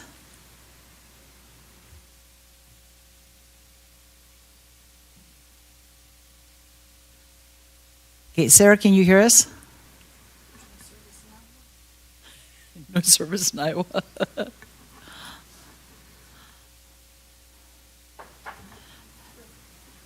Can someone check with her and see if she will? Looks like she's talking, but I don't think we can hear her. Yeah, I'm wondering if it's a problem on our end or if she's not. She was going to try to get to a hotel in time to phone in for us.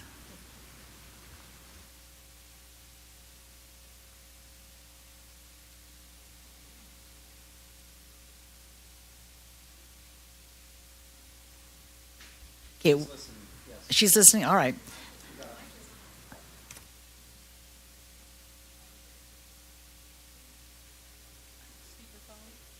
Yeah, we'll need to be able to hear her votes. Okay, great. Okay, thank you. All right, we have a very interesting recognition tonight that I'm pretty excited about.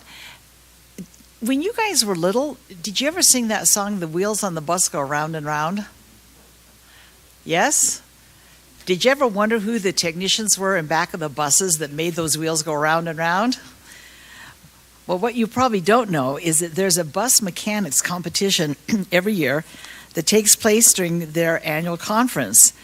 This year, our mechanics from Alpine took first, second, third, fourth, and fifth places. So, gentlemen, would you come up, or all of you, come on up. Cody McDade, Sam Platts, Brian Nielsen, Tyler Hansen, Mike Johansson. Okay, these are the guys that make the wheels on the bus go round and round. Okay, so we want you to turn and face the audience, and they're going to give you a certificate and something. But we want you to know, now Cody, raise your hand so they know who you are. Okay, this is Cody's 5th consecutive win and 7th overall, plus the second place mixed in.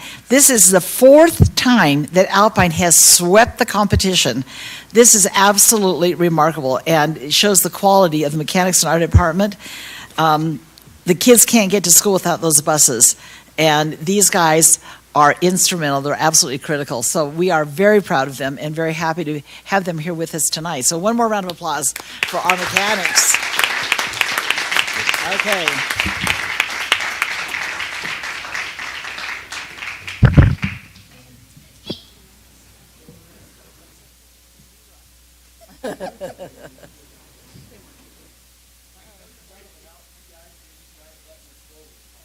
All right, let's get everybody up here. I'm trying to find the gap.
Okay.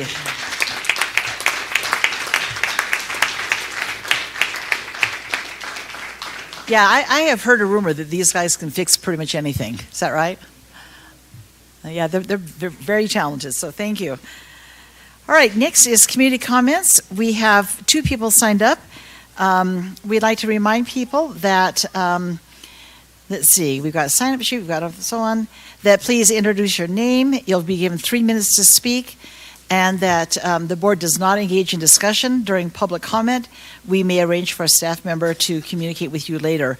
Personnel issues are not appropriate discussion items for an open meeting environment. If you do have a personnel concern, please contact a member of the administration or put your concerns in writing and address it to the Board of Education. We also would like people here to know that some people sign up online and give online comments, and that we do read those as well. So first let's hear from Alicia and then Heather. So come on up. Alicia Alba and then Heather Faye. Hi, my name is Alicia Alba. Thanks for giving me the opportunity to speak tonight. I just want to say, wow, what a roller coaster the past few months have been. I'm deeply grateful to all the hundreds of parents, teachers, staff, and community leaders who have supported our advocacy efforts during this time. I'm also grateful to our legislators for their ongoing work to further clarify the law and strengthen enforcement mechanisms in it, especially by our Utah State Board of Education in regard to closures. Overall, I am hopeful that lessons have been learned by all of us over the past few months and that these processes will not stand as precedent. I really wanted to stand tonight and publicly thank our school board and our district leaders for your service to our community. The time that you give and the efforts that you make for our children are seen and very appreciated. I'm especially grateful to the leaders who have reached out to parents over the past few months to open lines of communication and to build more collaborative partnerships with us. Your success is our success, and we all want what is best for our children.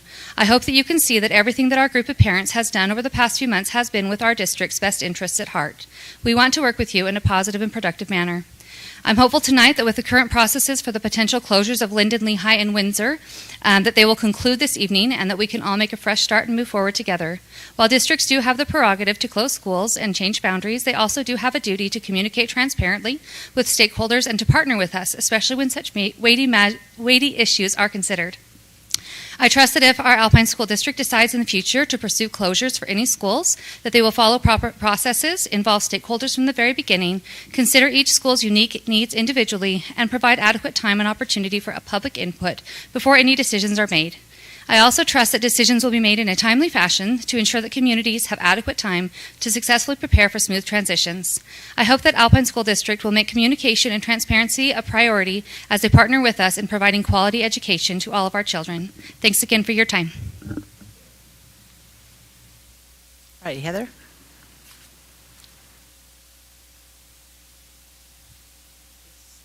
Heather Fry. Fry, thank you. F-R-Y. Sorry, I kind of scribbled it really quickly. Oh, I can see it now. Thank you. My name is Heather Fry, and I'm a resident of Orem. And my youngest just graduated from Timpanogos, 4 kids, and now 4 graduated. And we have been part of Alpine School District since 2001.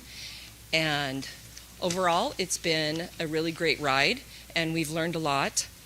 And I, along with other parents who have followed the closure process have been very concerned, and I too want to express gratitude that there is hope for a better following of protocol, and that there is hope from the parents that we can feel more like collaborators and actual stakeholders rather than those who have to pick up after the stakes and the tent has been moved completely and we just have to clean up after the mess. And I know that as parents, even though my youngest just graduated and I seemingly have no stake in this situation anymore, I am still a stakeholder because I'm a taxpayer, and I want you all to know how much we do appreciate the hours and hours of efforts that have gone forth on behalf of these students. I also know that there's an awful lot of money that changes hands that creates a lot of distrust because people don't know because of the lack of transparency. And after the last, well, since the December 8th, I think, letter when it came out, it exploded that sense of trust that so many of our communities had built on over the last 20 plus years. And it's really beholden to you guys who have been elected by us as the citizens and who are financing so many of the aspects of the school district. And I would really hope that more attention, true integrity, and true transparency is displayed in order to honor the commitment that so many people put into the school district and into each of you. And I just really hope that you guys will always remember what this process has taught and exposed, and that we can all do a little bit better, try a little bit harder to be a little bit better, and hopefully a whole lot better. Thank you. Thank you, Heather. All right, we'll move on through the agenda. Approval of the minutes. I need a motion to approve the minutes. I move that we approve the minutes. And a second? Second the motion. Okay, it's been moved by Ada. Well, first of all, is there any discussion? Okay, seeing none, it's been moved by Ada and seconded by Mark to approve the minutes. All in favor, say aye. Aye. I'm listening for Sarah. Okay, she's an aye. That's right. The motion passes. Thank you. Dr. Farnsworth, claims. Yes, President Hacken, thank you. You've received your claims for the month, and I recommend your acceptance of the claims. All right, I need a motion to accept the claims. I move that we accept the claims. I'll second it. Okay, is there any discussion? It's been moved by Stacy and seconded by Julie that we accept the claims. All in favor say aye. Aye. Aye. Okay, any opposed? Thank you. The claims are accepted. Dr. Farnsworth. Yes, you've also received the routine business for this month. Includes the budget summary, foundation board summary, personnel hiring and releases, student trip requests, and LEA-specific licenses. There was a correction made in the LEA-specific licenses. Thank you for pointing out to his board members. And 2 student trip requests, one from Lehigh and one from Orem. There was a misunderstanding of the 90-day requirement and when that kicked in. So if the approval is within 90 days of the trip, then that needs an exception written for board approval. The understanding of those putting the trip request together was when they have their parent vote, if that's 90 days out, more than 90 days out. So consequently, there weren't exception letter requests submitted, but we are asking for that exception to allow Orem and Lehigh to attend a cross-country travel experience in the month of September. Thank you. And I recommend your accepting the routine business with those adjustments. Thank you. Do I have a motion to accept the routine business? I move that we accept the routine business. And a second? I second the motion. Okay, it's been moved by Sarah Beeson online and seconded by Mark. Is there any discussion? Thank you. And seeing none, all in favor say aye. Aye. Any opposed? Thank you. It passes. Okay, Dr. Farnsworth, action items. Yes, the first action item is the formal closure study of Lehigh Elementary, and we are recommending that we conclude that formal study at this time with no action. There are some complicating variables there in terms of programs that we feel would be best addressed in the study that Dr. Ruiz and her team is doing with respect to dual language immersion. And as we look at that study and the equitable distribution of DLI programs across the district, that will, once that study is concluded and we have a recommendation, that will take away some of the complicating variables associated with this closure. And I am talking about the wrong school. Linden. Lehigh. So the complicating variable of Lehigh is additional growth in the surrounding areas, and we want to kind of continue to monitor that we want to look and see if there becomes the will of the board to build another school out there, and then make a boundary adjustment at that time that would preclude the need for an additional boundary adjustment with the closure of Lehigh, and then a second boundary adjustment with the addition of a new school and the adjustment of boundaries there. Consequently, our recommendation is to conclude that study, formal study, with no action, wait until some more of those variables with the growth become evident there, and then take action at that time. Okay, thank you. Do I have a motion? I move that we conclude the formal study of Lehigh Elementary with no action. And do I have a second? Second. Okay, it's been moved by Stacy and seconded by Joy Lynn. Comments at this point? Back to you, Stacy.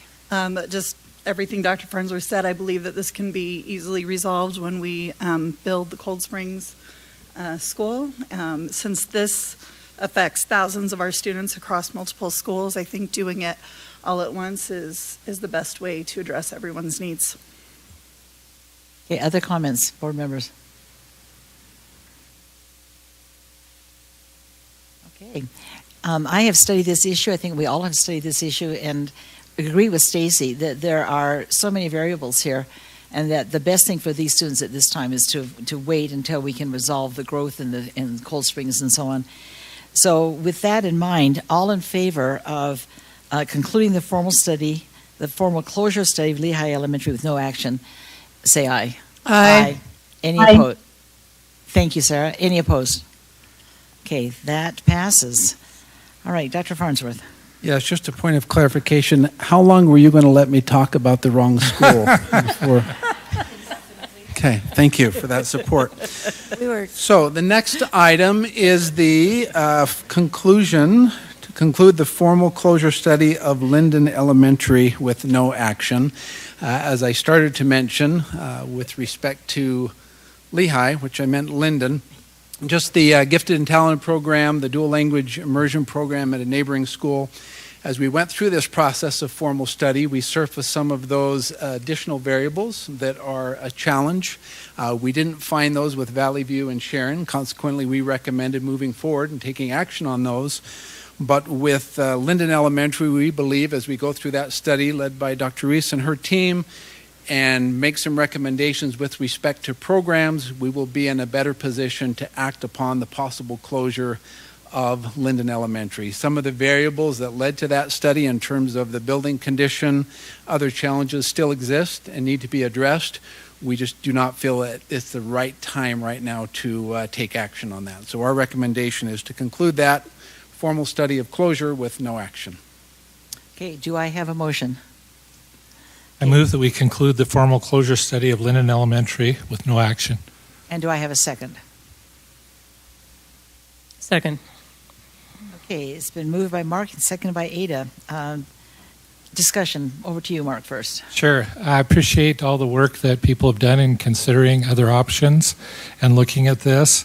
I also trust the staff and appreciate their work in making this recommendation.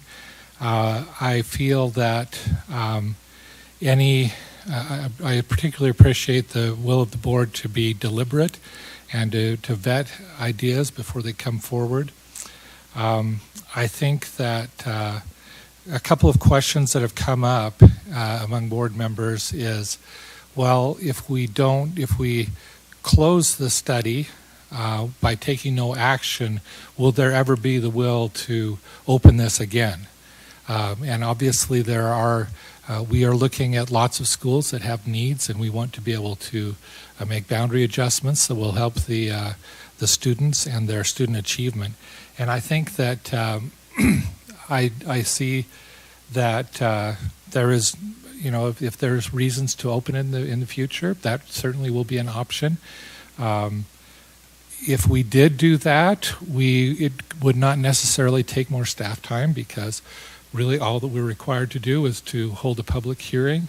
And so I really believe that the best approach would be to, if when we eventually need to take action there, to go ahead and reopen the study. I was just thinking about when we were working with Valley View. Again, initially there was a lot of angst and concern among parents. We responded to that by delaying action, basically closing the boundary study with no action at that point. And I believe that then when the time was right and we had analyzed everything and found a really good solution, we were able to reopen it, and it worked out well. I believe that if we would have kept the boundary study open for Valley View, or extended it to say we're going to close you in 2 years, I think that would have not resulted in as good of an outcome, in my opinion. I think that just as we talked about Lehigh and some of the reasons for not taking action at the end of this boundary study, some of the same issues exist with Linden. Namely, we have property bought in West Linden. That area is growing. At some point, we will need a school down there. That would be a great time to actually close the current Linden Elementary. We also have found some issues with DLI programs, and I believe that if we first addressed those, figured out what the resolution of the DLI program were, then that would be a great time to take action. I don't think that we should take any action at this time.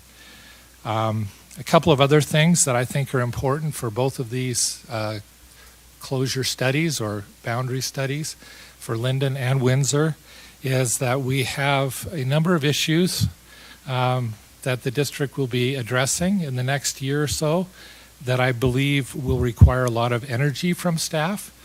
One is, we discussed in study session, a new business administrator will be appointed. That new business administrator may have some fresh eyes and suggest some different solutions to the problems that we're seeing at these two schools. And I don't think we should muddy the water of selecting a new business administrator with also having these school closures in progress.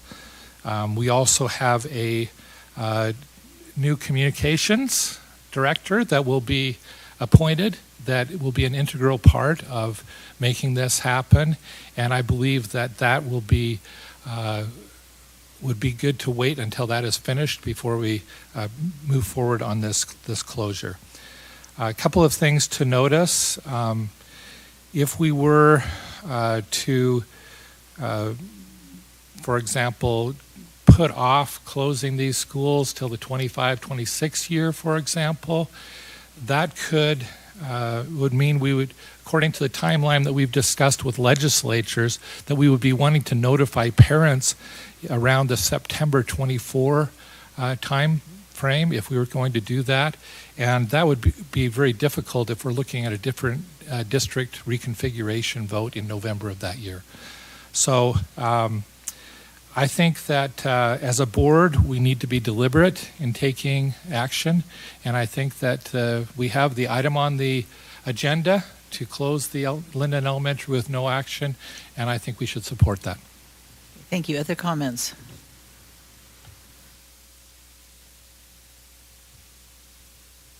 It's not a shock that sometimes Mark and I are in disagreement. Here's one of the things that I am struggling with. We are facing some dynamics where we are dealing with declining enrollment in multiple areas of the district. When we concluded this past school year, as of May 26th, we had 18 elementary schools that were under an enrollment of 600.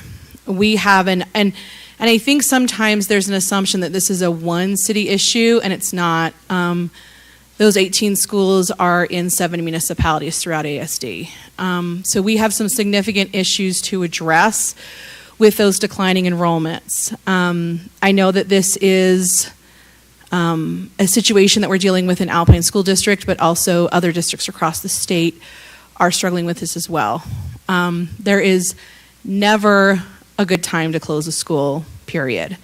One of the things that I appreciate about our communities is how invested they are in our schools, and I value that.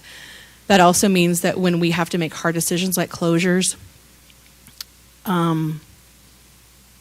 it's hard. We are not immune to the impact it has on families, to cities, to communities. I am not comfortable at this time in concluding the study and closing it, because I feel that we still do have some issues ongoing, particularly with facing declining enrollment and looking for solid solutions. And so I'm not supportive at this time of closing the study. Okay, other comments?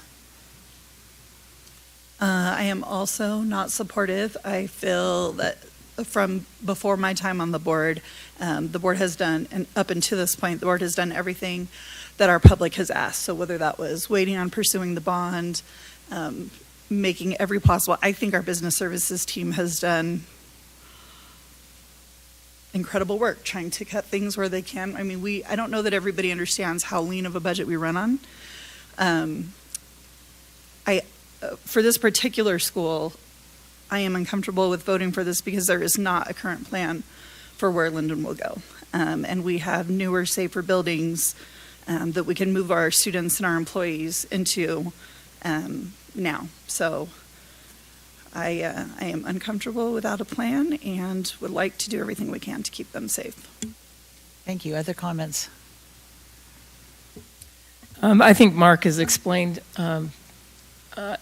pretty thoroughly how I feel about this. I think the unique part about this Linden equation is that we own property there. Now, with the failure of the bond, that means there's not going to be a build very soon, but it does mean that there is a space for growth there. And if we can give a little bit of grace here to figure out these layers of needs with the DLI program and the ALL program, I think that when we solve those issues, we can do this all at once, and we can do this in the future. I think we will revisit it. Okay, other comments? So when I was elected, I told myself that every decision I would look at three things. I would look at student outcomes because we're a school board, and I want to provide the best student opportunities for students. I would look at school safety. It is imperative that we keep our students safe. And then I would be accountable to our taxpayers, because the funding for our schools, it doesn't come easy. It comes on the back of each of us. As I look at this school, the situation hasn't changed. It's just kicking the can down the road to make a hard decision. When I look at closing Linden, it's not just looking at Linden, it's looking at Linden and Rocky Mountain and their community. And that community will be strengthened as they're brought together to allow those better opportunities.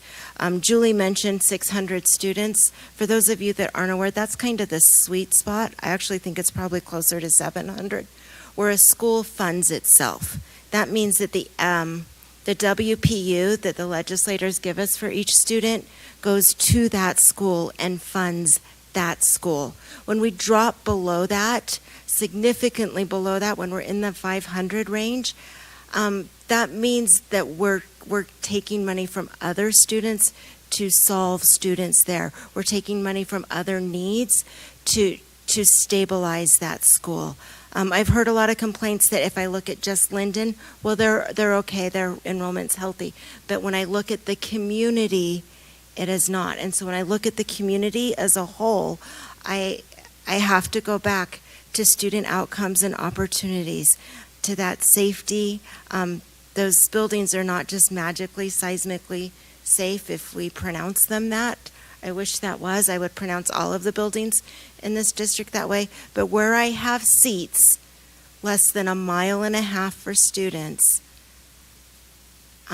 it's imperative that we take that opportunity. Some places we don't. I don't have seats for Pleasant Grove students 1.5 miles from where they are to keep them safe. But I'm going to keep the students safe that I can. And so I will not be in favor of this motion. Okay, thank you. I would like to just make a general comment that with the failure of the bond, that limited the capacity of Alpine School District to meet the needs, the urgent capital needs of this district. We still have bats at Pleasant Grove High School. That school has got to be rebuilt. That's $80 million. We still have an older facility at American Fork High School. That has got to be taken care of. That's another $80 million. We urgently need a new high school out in the Eagle Mountain, Saratoga Springs area. Their high schools out there have, 3,000 plus students at Westlake? I can't remember how many are Cedar Valley. Help me remember. That's a big high school. And is that the best thing for kids? We urgently need to take care of needs everywhere in the district. Out in the west, we need a new high school. We need at least 3 new elementary schools. In Lehigh, we need a new elementary school. Without a bond, which we needed, we can't take care of those needs in a timely fashion. Our last bond, we did 19 projects in 4 years. Without a bond, it will take us years to take care of these needs. They are still there. Schools are still getting old. Schools are still growing. The needs haven't gone away. And so we have to look at all kinds of other ways to meet those needs. And it is difficult. It's gut-wrenching. And we have talked and talked and talked for hours on how to do that. And so whatever we do tonight, you need to be aware the needs are still there. And action will still have to happen at some point. If not tonight, then when? When? And how?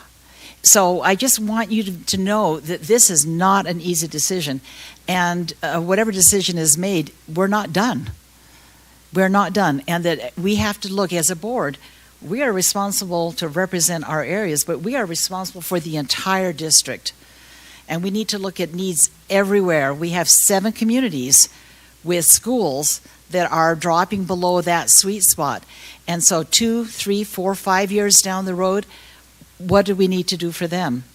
So it's a huge issue of how do we meet the needs and how do we make sure that every child has a fair opportunity and every child has advantages, and that we don't have a school so small that they only have 9 FTEs. You can't have a comprehensive program for an elementary with 9 teachers. You can't do it. We don't want a school so large that the students aren't known by name by their teachers. So we have a lot of issues here. And so as this vote proceeds, I want you to be aware that we are doing the best we can for everybody, but we're not done. And we have other issues that we are looking at. I made a list of all the things that we have been looking at in the last year or 2. We haven't even looked at our secondary models. We've got all-day kindergarten we're trying to implement, and that alone required 80 new teachers and 80 classrooms to implement that. That's going to have to come one piece at a time. We have a lot of balls in the air right now. We have a lot of things that we're looking at. So this is not easy. And however the vote goes, we're not done. We know that. So with that in mind, any other comments? Sarah, I was just going to say, thank you. I appreciate the comments of all of you. I agree with a lot of what's being said and disagree with a few things. You know, when I voted against the formal process of closing the 5 schools in February, I think my concerns then are a little similar to what they are now. And, you know, then it was the aggressive timeline on closing schools. And I just feel like closing one school should be done with careful and thoughtful consideration. I know you agree with that. And it requires the needful time to think on the outcomes that will affect the students, parents, teachers, community members.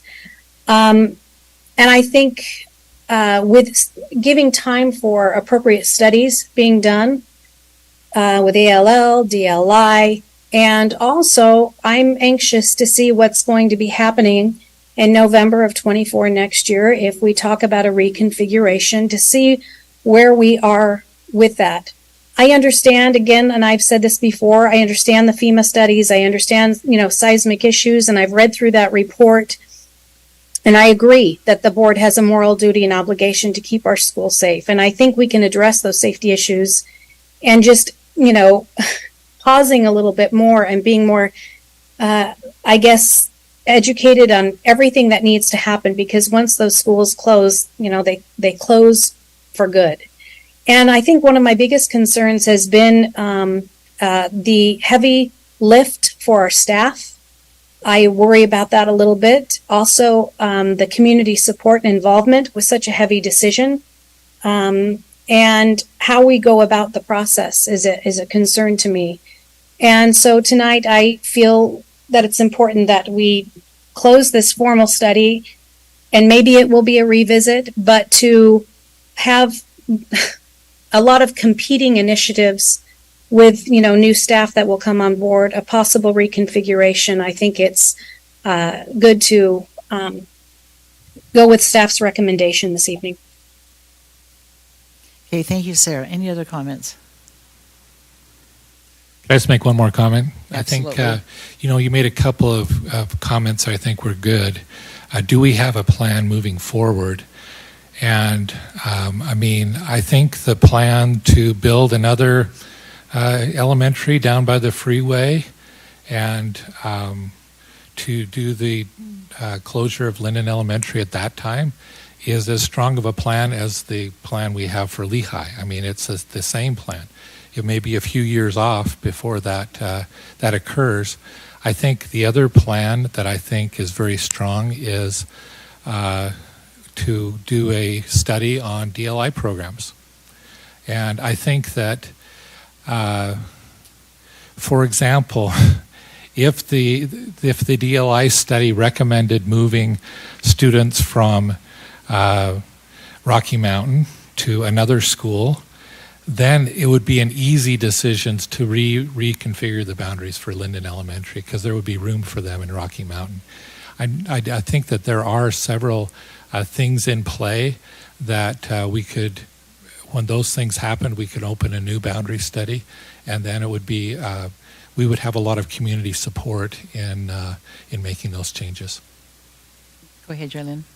I just want to comment that Linden and Lehigh are a little different. When we look at Lehigh, the surrounding schools are all approaching 1,000 students, and that is going to be either the next or the second to the next build, so it's very close.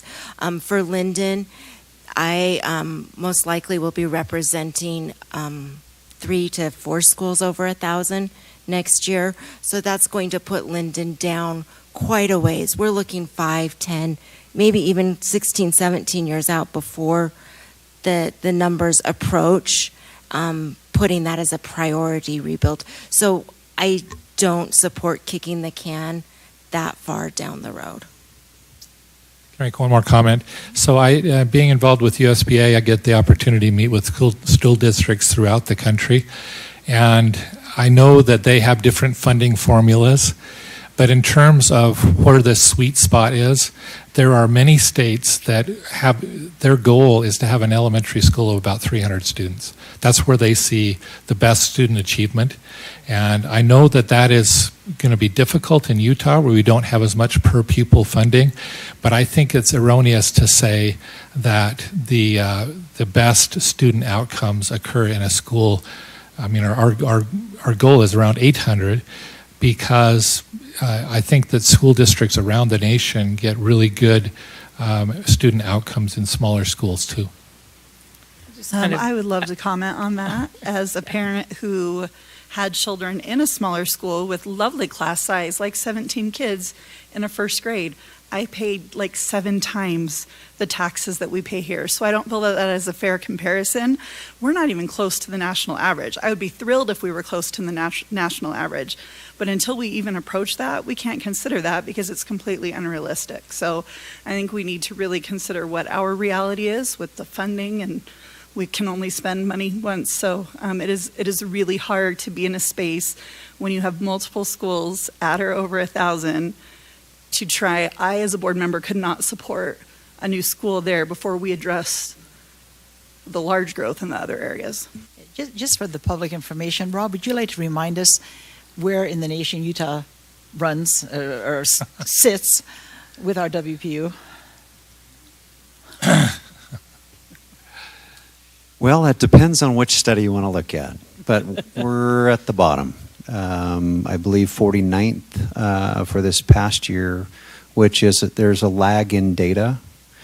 I do think with the significant legislative investment this year, I think it's likely we might move up when we look at last year's data, but again, that data has not been released, and that will be evaluated here in the coming months as we close the next fiscal year. But typically, we're right close to the bottom in funding per student as compared to other states in the nation.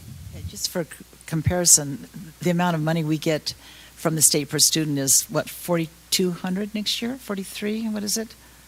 42? There are some states where they get as much as $22,000 per student. They can afford classes of 17 kids. That is not the reality in Utah, and will not be for some time to come. President Hacken, can I yes, make go one ahead. comment Go also ahead. related to really the viability of a small school. We just had our study session in which we looked at data from our staff and administrators, and one of the things that they value most in Alpine School District is a collaborative atmosphere. And I think that collaborative atmosphere only exists when you have a school big enough that you have a cohort of 3 or 4 teachers. And that seems to be something that's very attractive to our employees, specifically our teachers. So I would say that we need at least that sweet spot, really is a sweet spot, from 600 to 800 to achieve that collaborative work atmosphere. So I think that's important. Thank you. Other comments? All right. It's been moved by Mark and seconded by Ada that we conclude the formal closure study of Linden Elementary with no action. All in favor say aye. Aye. Aye. All opposed say nay. Nay. Nay. Do we need to do a roll call vote? It looked to me like it passed 4-3, but I think maybe we should. Go ahead. Board Member Wilson, yes. Joy Lynn Lincoln, no. Mark Clement, yes. Julie King, nay. Sarah Hacken, aye. Stacy Bateman, nay. Sarah Beeson, yes. Okay, thank you. All right, Dr. Farnsworth? Yes, the next item is to conclude the formal closure study of Windsor Elementary with no action. And this is similar to the Linden Elementary study. There are some additional variables that we believe would be best addressed before action is taken. Consequently, much like Linden, our recommendation is to conclude this study with no action, allow some time for those mitigating variables to be addressed, and then open the study again for further action. As articulated before, the needs that precipitated the study have not gone away. We still need to address those. What we are recommending is timing to conclude this study, address those variables, and then open up a new study with those variables having been addressed, and I think we'll have a better options for the board to consider. So our recommendation is to conclude the formal closure study of Windsor Elementary with no action. Okay, thank you. Do I have a motion? I move that we conclude the formal closure study of Windsor Elementary with no action. Do we have a second? Second. Okay, it's been moved by Mark and seconded by Ada. Discussion. Mark, starting with you. Sure. I think, some of the issues are the same for me here, namely that there are a lot of other balls in play right now. I actually believe that if we could figure out the DLI needs in that region and what equity would look like for DLI programs, that we may come up with a different solution than just closing Windsor. It may be a different solution, and yet one that would still address the declining enrollment issues. So I believe that it's good to close this study now, and when we've finished this other work, we could certainly reopen it. Any other comment?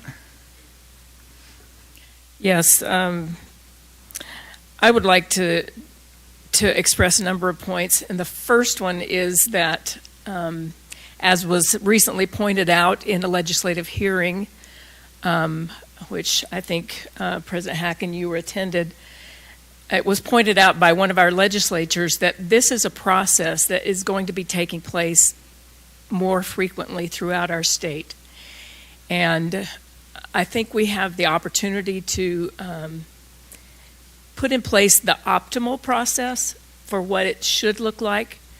I kind of hope that it's not set in law, because I think we deserve the flexibility to be able to do what we need to do within our individual budgets as local education authorities.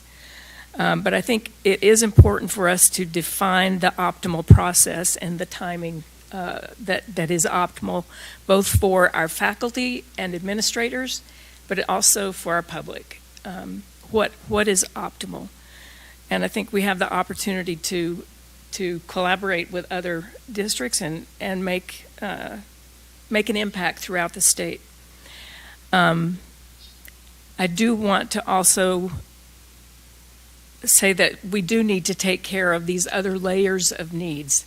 This would have been a much more simple process if other programs and services were not involved. And one thing that we have discovered in this process is that using a program to backfill a school with low enrollment, that might work for some time, but in the long run, it may not be the best strategy for that school. And that's something that we're going to have to look at, that we've been relying on that as a district for quite some time. And to rethink that it's a bit of a mind shift. So I think we're going to have to address it, and I appreciate the services of Annalise and others who are going to be looking at this very detailed, because what we've ended up with is on the older side of the district where enrollment is decreasing, we have empty classrooms. And what do we want to do? We want to fill those classrooms, and so we end up with a lot of DLI in the eastern part of the district, to the detriment of the rest of the district. Lehigh Cluster has 0 DLI programs. That's not acceptable to me as a board member. So I think we have to look at some creative solutions for what is fair and what gives every child and family the opportunity to participate in these programs. And some of us feel really strongly about the program. I personally feel really strongly about the quality of the general ed student. We have to watch out for the student who's not in a special program or not in receiving special services. We have to watch out for all of those students. So addressing this layer of complexity is very important, and I think we need to do that before we go back and look at boundary changes, school closures. The solution to those problems may coincide with boundary changes and school closures. We don't really know yet. I think there needs to be more study. We have plans to do in-depth study, and we're funding an independent study. The RFP goes out this week. So we are being proactive in figuring out these complexities. That said, I do want to recognize that we have an obligation, because our bond did not pass. That sends the board a message. It should send the board a message, and that is we need to maximize the use of our dollars. It's important. to address that, because we were counting on those dollars and they're not there. There are ongoing needs in the district and in my city, in the city of Orem. Our enrollments are dropping, and there are schools that are hurting because of their low enrollment. And I'm speaking especially of Northridge and Orchard. We're aware that these schools need change. They need something to happen. We have SPED programs that need to be funded. We have multi-language learners that have specific needs. And not to mention the fact that we do have aging buildings in our side of the district by default. It's just the way the district developed. So we have these needs that we keep looking at. Surprise needs. Today in our finance meeting, we learned that our nursing programs are going to cost us more. Our SRO programs are going to cost us more. We have an obligation to use our tax dollars wisely. So, and I think morally and above all else, it is disingenuous for me as a board member to say my schools are hurting. We have to use portables. We don't want change, when at the same time we have these 18 schools. That we have these. I don't know how many schools, over 1,000 students. What is it? Seven. It's 7 right now. 5 were within 50 of that. Yeah. So it's more like 12 schools are hitting their max and have no room for any DLI, they're struggling to find places for all-day kindergarten. And, any special needs, they have no room for them. And not to mention little things like intervention space. So I'm not going to complain about my situation, but I do think that together we can solve these, and inaction is not an option for me. There will be action on this. Tonight I am voting to pause, but it's with the understanding that we are moving forward in the goals that we have to achieve high levels of learning throughout the district. Thank you. Thank you. Other comments? I agree with Ada about the dynamic where we need to maximize the use of tax dollars, and I think this is one of the things that I think she addressed too, is that the problems aren't going away, and based on our enrollment projections, the number of schools that are under that threshold we've discussed is going to increase. And as I look at that, we're in the finance meeting talking about this increase in school nurses, SROs. We have the special education funding dynamic we are trying to figure out. And in our study session, we talked about the 2 things that our employees are asking for the most is increase in teacher compensation and reduction of class size. And so we're in this complicated dynamic of all those things cost dollars. And for me, part of this is not addressing these issues is also a financial decision, and it's a financial decision that is significant. And when we say yes to this, we're saying no to a lot of other things. And for me, I love ALL and DLI. My kids have benefited from it. Those programs have been phenomenal for my own children, and I fully support them. There is also a significant way in which we are subsidizing them, and we've got to figure it out. So for me, if it comes down between a program and gen ed, I'm choosing gen ed. And if it comes down between smaller schools and other options like SPED or SROs or nurses, those are the things that I'm going to invest in. And I realize that some of us are going to disagree about where those dollars should be funded, and I appreciate that we've got 7 very diverse opinions on the board. And I appreciate that we can disagree and disagree respectfully. while also recognizing that we all look through this through a different lens. But I just can at this point support that significant financial investment. Thank you. Other comments? I have a couple of them.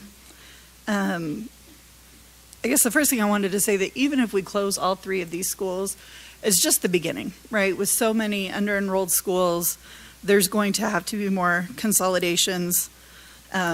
With one of the last consolidations we did with moving Geneva to what was then Suncrest, they're still under 600 even being combined. So that's just the beginning. Also, people say that it's not, $1 million isn't that much. It's not that big of an impact.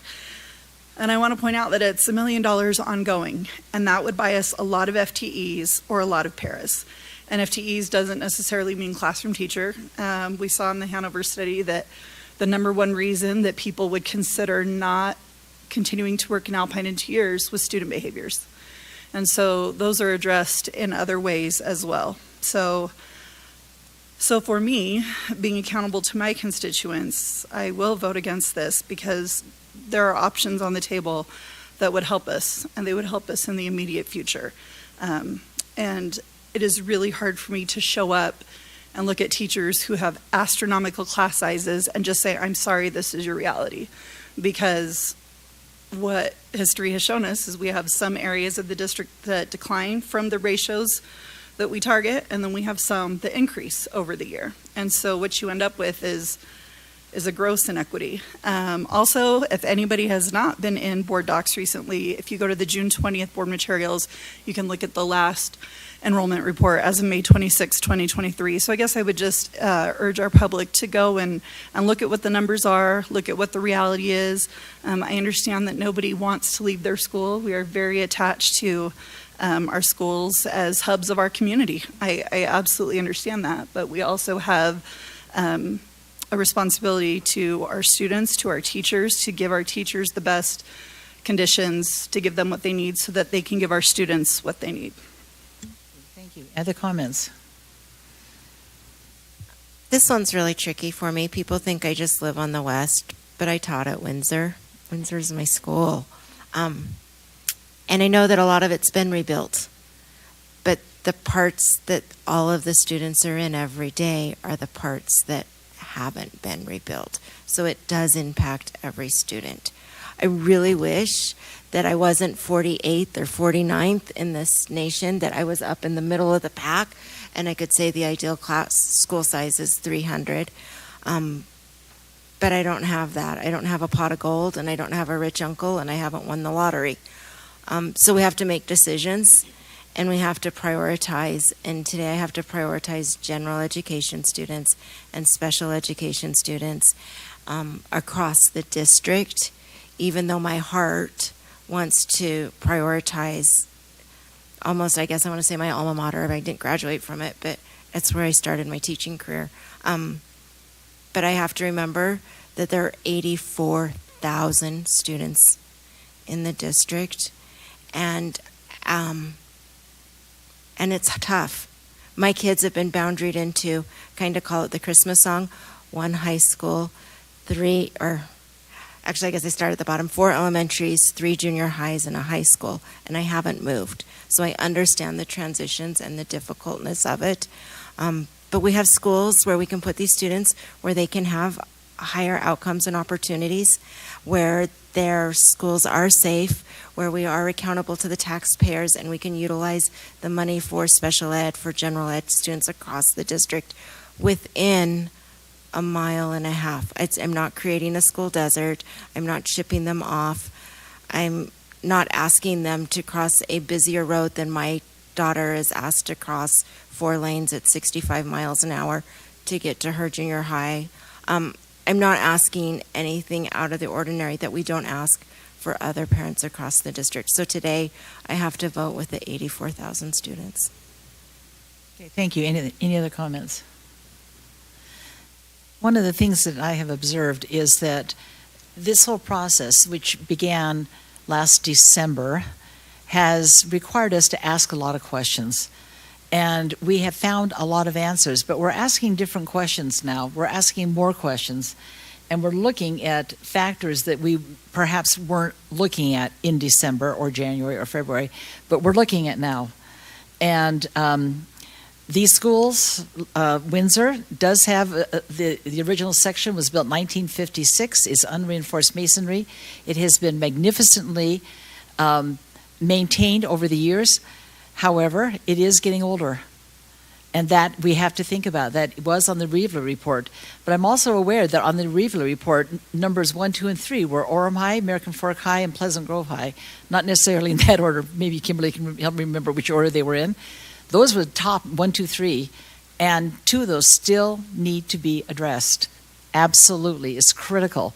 So there are so many factors here that if, in fact, we talked about kicking the can down the road, at some point that can's going to stop, and there's got to be some adjustments made. Whatever we vote tonight is not the end. It cannot be the end. It has got to be a pause, a significant pause, but it's got to only be a pause. Does that make sense? Because these needs are still there, and there were reasons why we have ever talked about closing these schools. Good reasons, lots of good reasons, and those reasons still exist. None of those have gone away that I can see. So with that in mind, I think we probably need to move to a vote. Sarah, can I just say one thing really quick? Yes, please.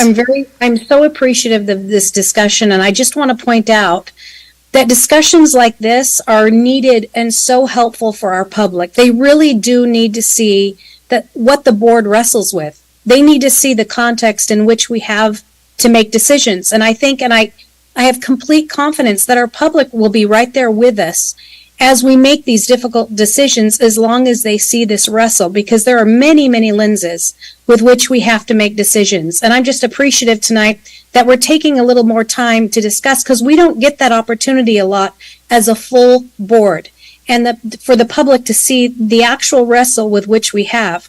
And it's not a myopic decision. There's so many lenses in which we have to look at this, and I'm appreciative of the discussion. Thank you. Thank you, Sarah. I'm glad that we can hear you. All right, let's take a vote. It's been moved by Mark and seconded by Ada that we conclude the formal closure study of Windsor Elementary with no action at this time. All in favor say aye. Aye. Aye. And all opposed? Nay. No. Do we need a roll call vote? Roll call. Go ahead. Ada Wilson, aye. Joylyn Lincoln, no. Mark Clement, aye. Julie King, nay. Sarah Hacken, aye. Stacy Bateman, nay. Sarah Beeson, aye. Okay. Back to the public. We're not done yet. We will be revisiting this, and we will be doing it with more information than we have now. Dr. Farnsworth. Thank you. Resolution 2023-010. We're seeking the authorization to sell the CTE house that was constructed in Orem by our students in the CTE program.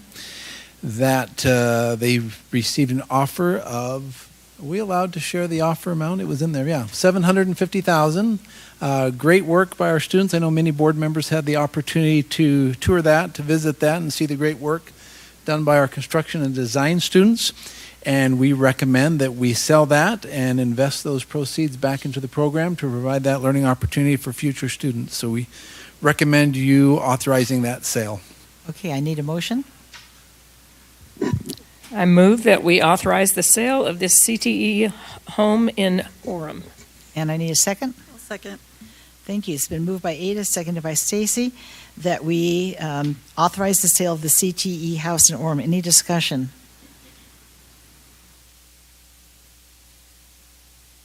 I have one comment. My son helped build one of those houses many, many years ago when they first started that program, and it's fantastic what those kids learn and the quality of work that they do. And I don't know if other states or other districts, probably other districts do, but I don't think other states have got programs like this where the kids can get really nitty-gritty hands-on.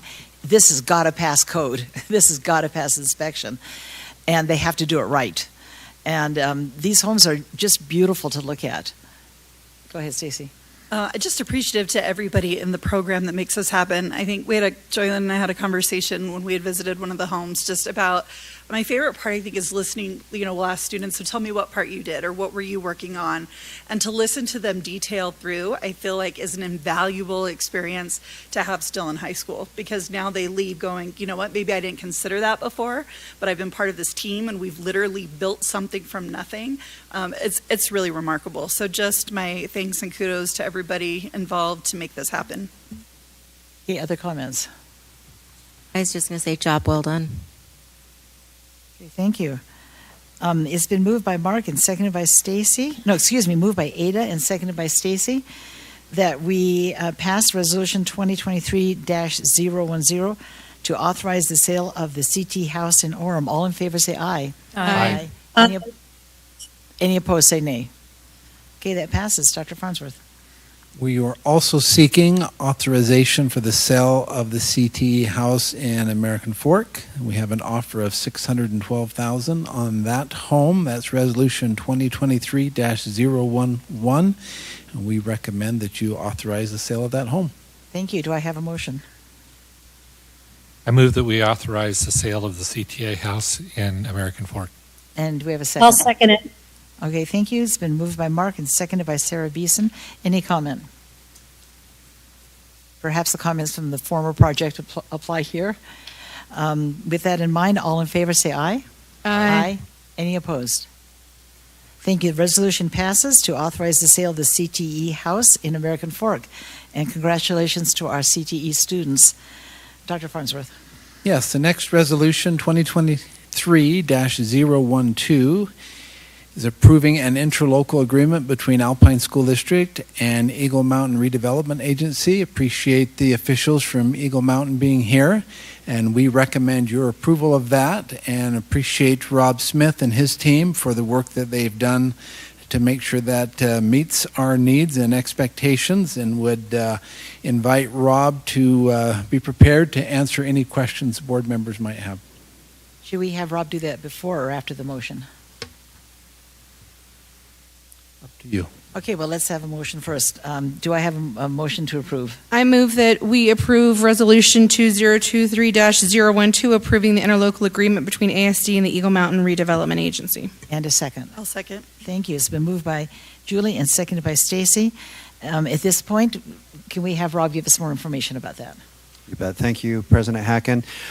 We have with us Paul Jerome, who's the city manager for Eagle Mountain City. Thanks, Paul, for being here with us. And Evan Barrett is the economic development. God, what else is in your title, Evan? Economic development guru for Eagle Mountain.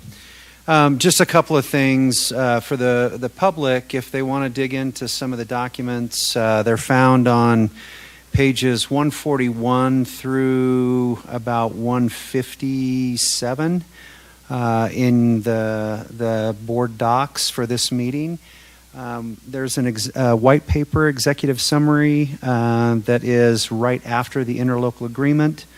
There's the interlocal agreement, the actual language of the agreement, and then there's a budget summary with a couple of pictures that some people may want to look at.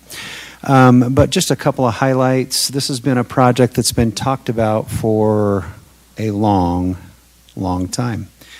The City Council had a special meeting on July 5th at which a development agreement was approved, which paved the way for this action tonight. We had been holding on action until the city took action on that piece. The board's been very aware of that. And again, I just wanted to report that publicly.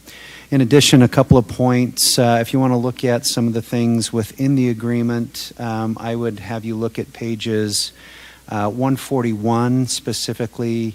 Again, this is found in the executive summary. If you'd prefer to look at that, it's a few pages down below. But item number 6 in the agreement, a couple of things our board does is it establishes caps. So an incentive shall not exceed a certain dollar amount per phase and a total dollar amount for the project.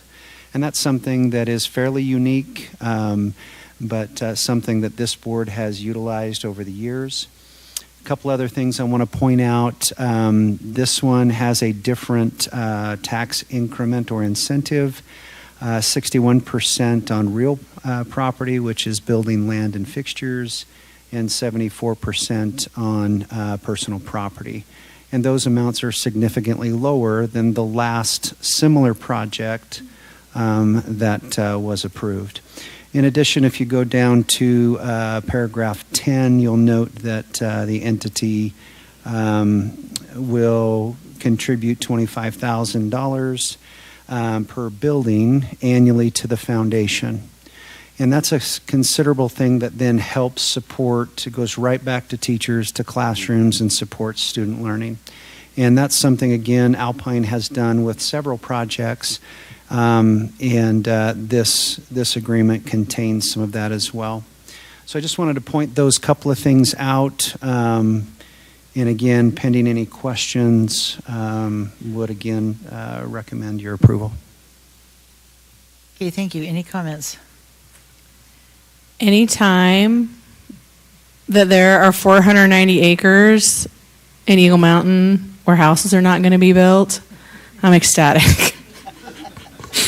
I just want to thank Paul and Evan for their collaboration with us, for their willingness to work through some dynamics so that we could get the right dynamics in place that benefit everybody involved. So appreciate the relationship that we have with you guys and your willingness to work with us and get where we needed to be.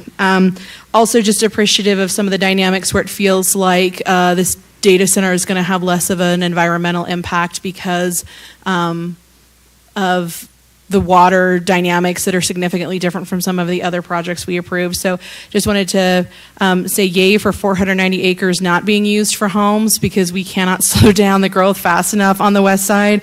And just appreciate all of you guys that have worked so diligently to make sure that we had everything as best as could be so that everybody walked away in a win-win situation. Okay, other comments? Yeah, after reading through all the documents and listening to the process, I'm really grateful for people who are willing to hang in there and just keep talking, keep working it out, keep discussing, keep looking at options, keep just throwing things back and forth until they found something that would work for everybody. So thank you very much for that. Any other comments? All right. It has been moved by Julie and seconded by Stacy that we approved an interlocal agreement between ASD and Eagle Mountain Redevelopment Agency. All in favor say aye. Aye. Any? Sarah? Aye. Any opposed? Okay, it passes. Thank you.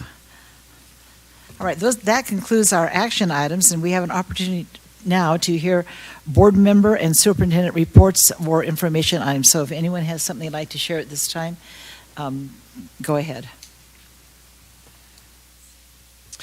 I had the opportunity a couple of weeks ago to attend a national school safety conference, which I was privileged to attend with several of our school resource officers from Alpine School District. And I just want to give a shout out to our student services who was involved with that, our school resource officers, and Eric Woodhouse. It was a conference that was gutting to attend. I said in the first day I cried in 3 of the 4 classes. It is a hard space to be in to talk about school safety and the responsibility we have to students and to our staff to make sure that they have a safe school and work environment. And I'm just appreciative of those who were willing to show up, have hard conversations, and create dynamics where we came up with really solid plans moving forward about actions we can take to improve school safety, and just appreciate that collaboration and how having people there from different perspectives, that we had student services there as well as our SROs there, that we could collaborate really well together, look through and understand each other's experience and lens a little bit better, and then come up with solutions moving forward. I'm just very grateful to have been in that space, and for all of those who were involved and attended that. Thank you. Other reports? I just wanted to thank our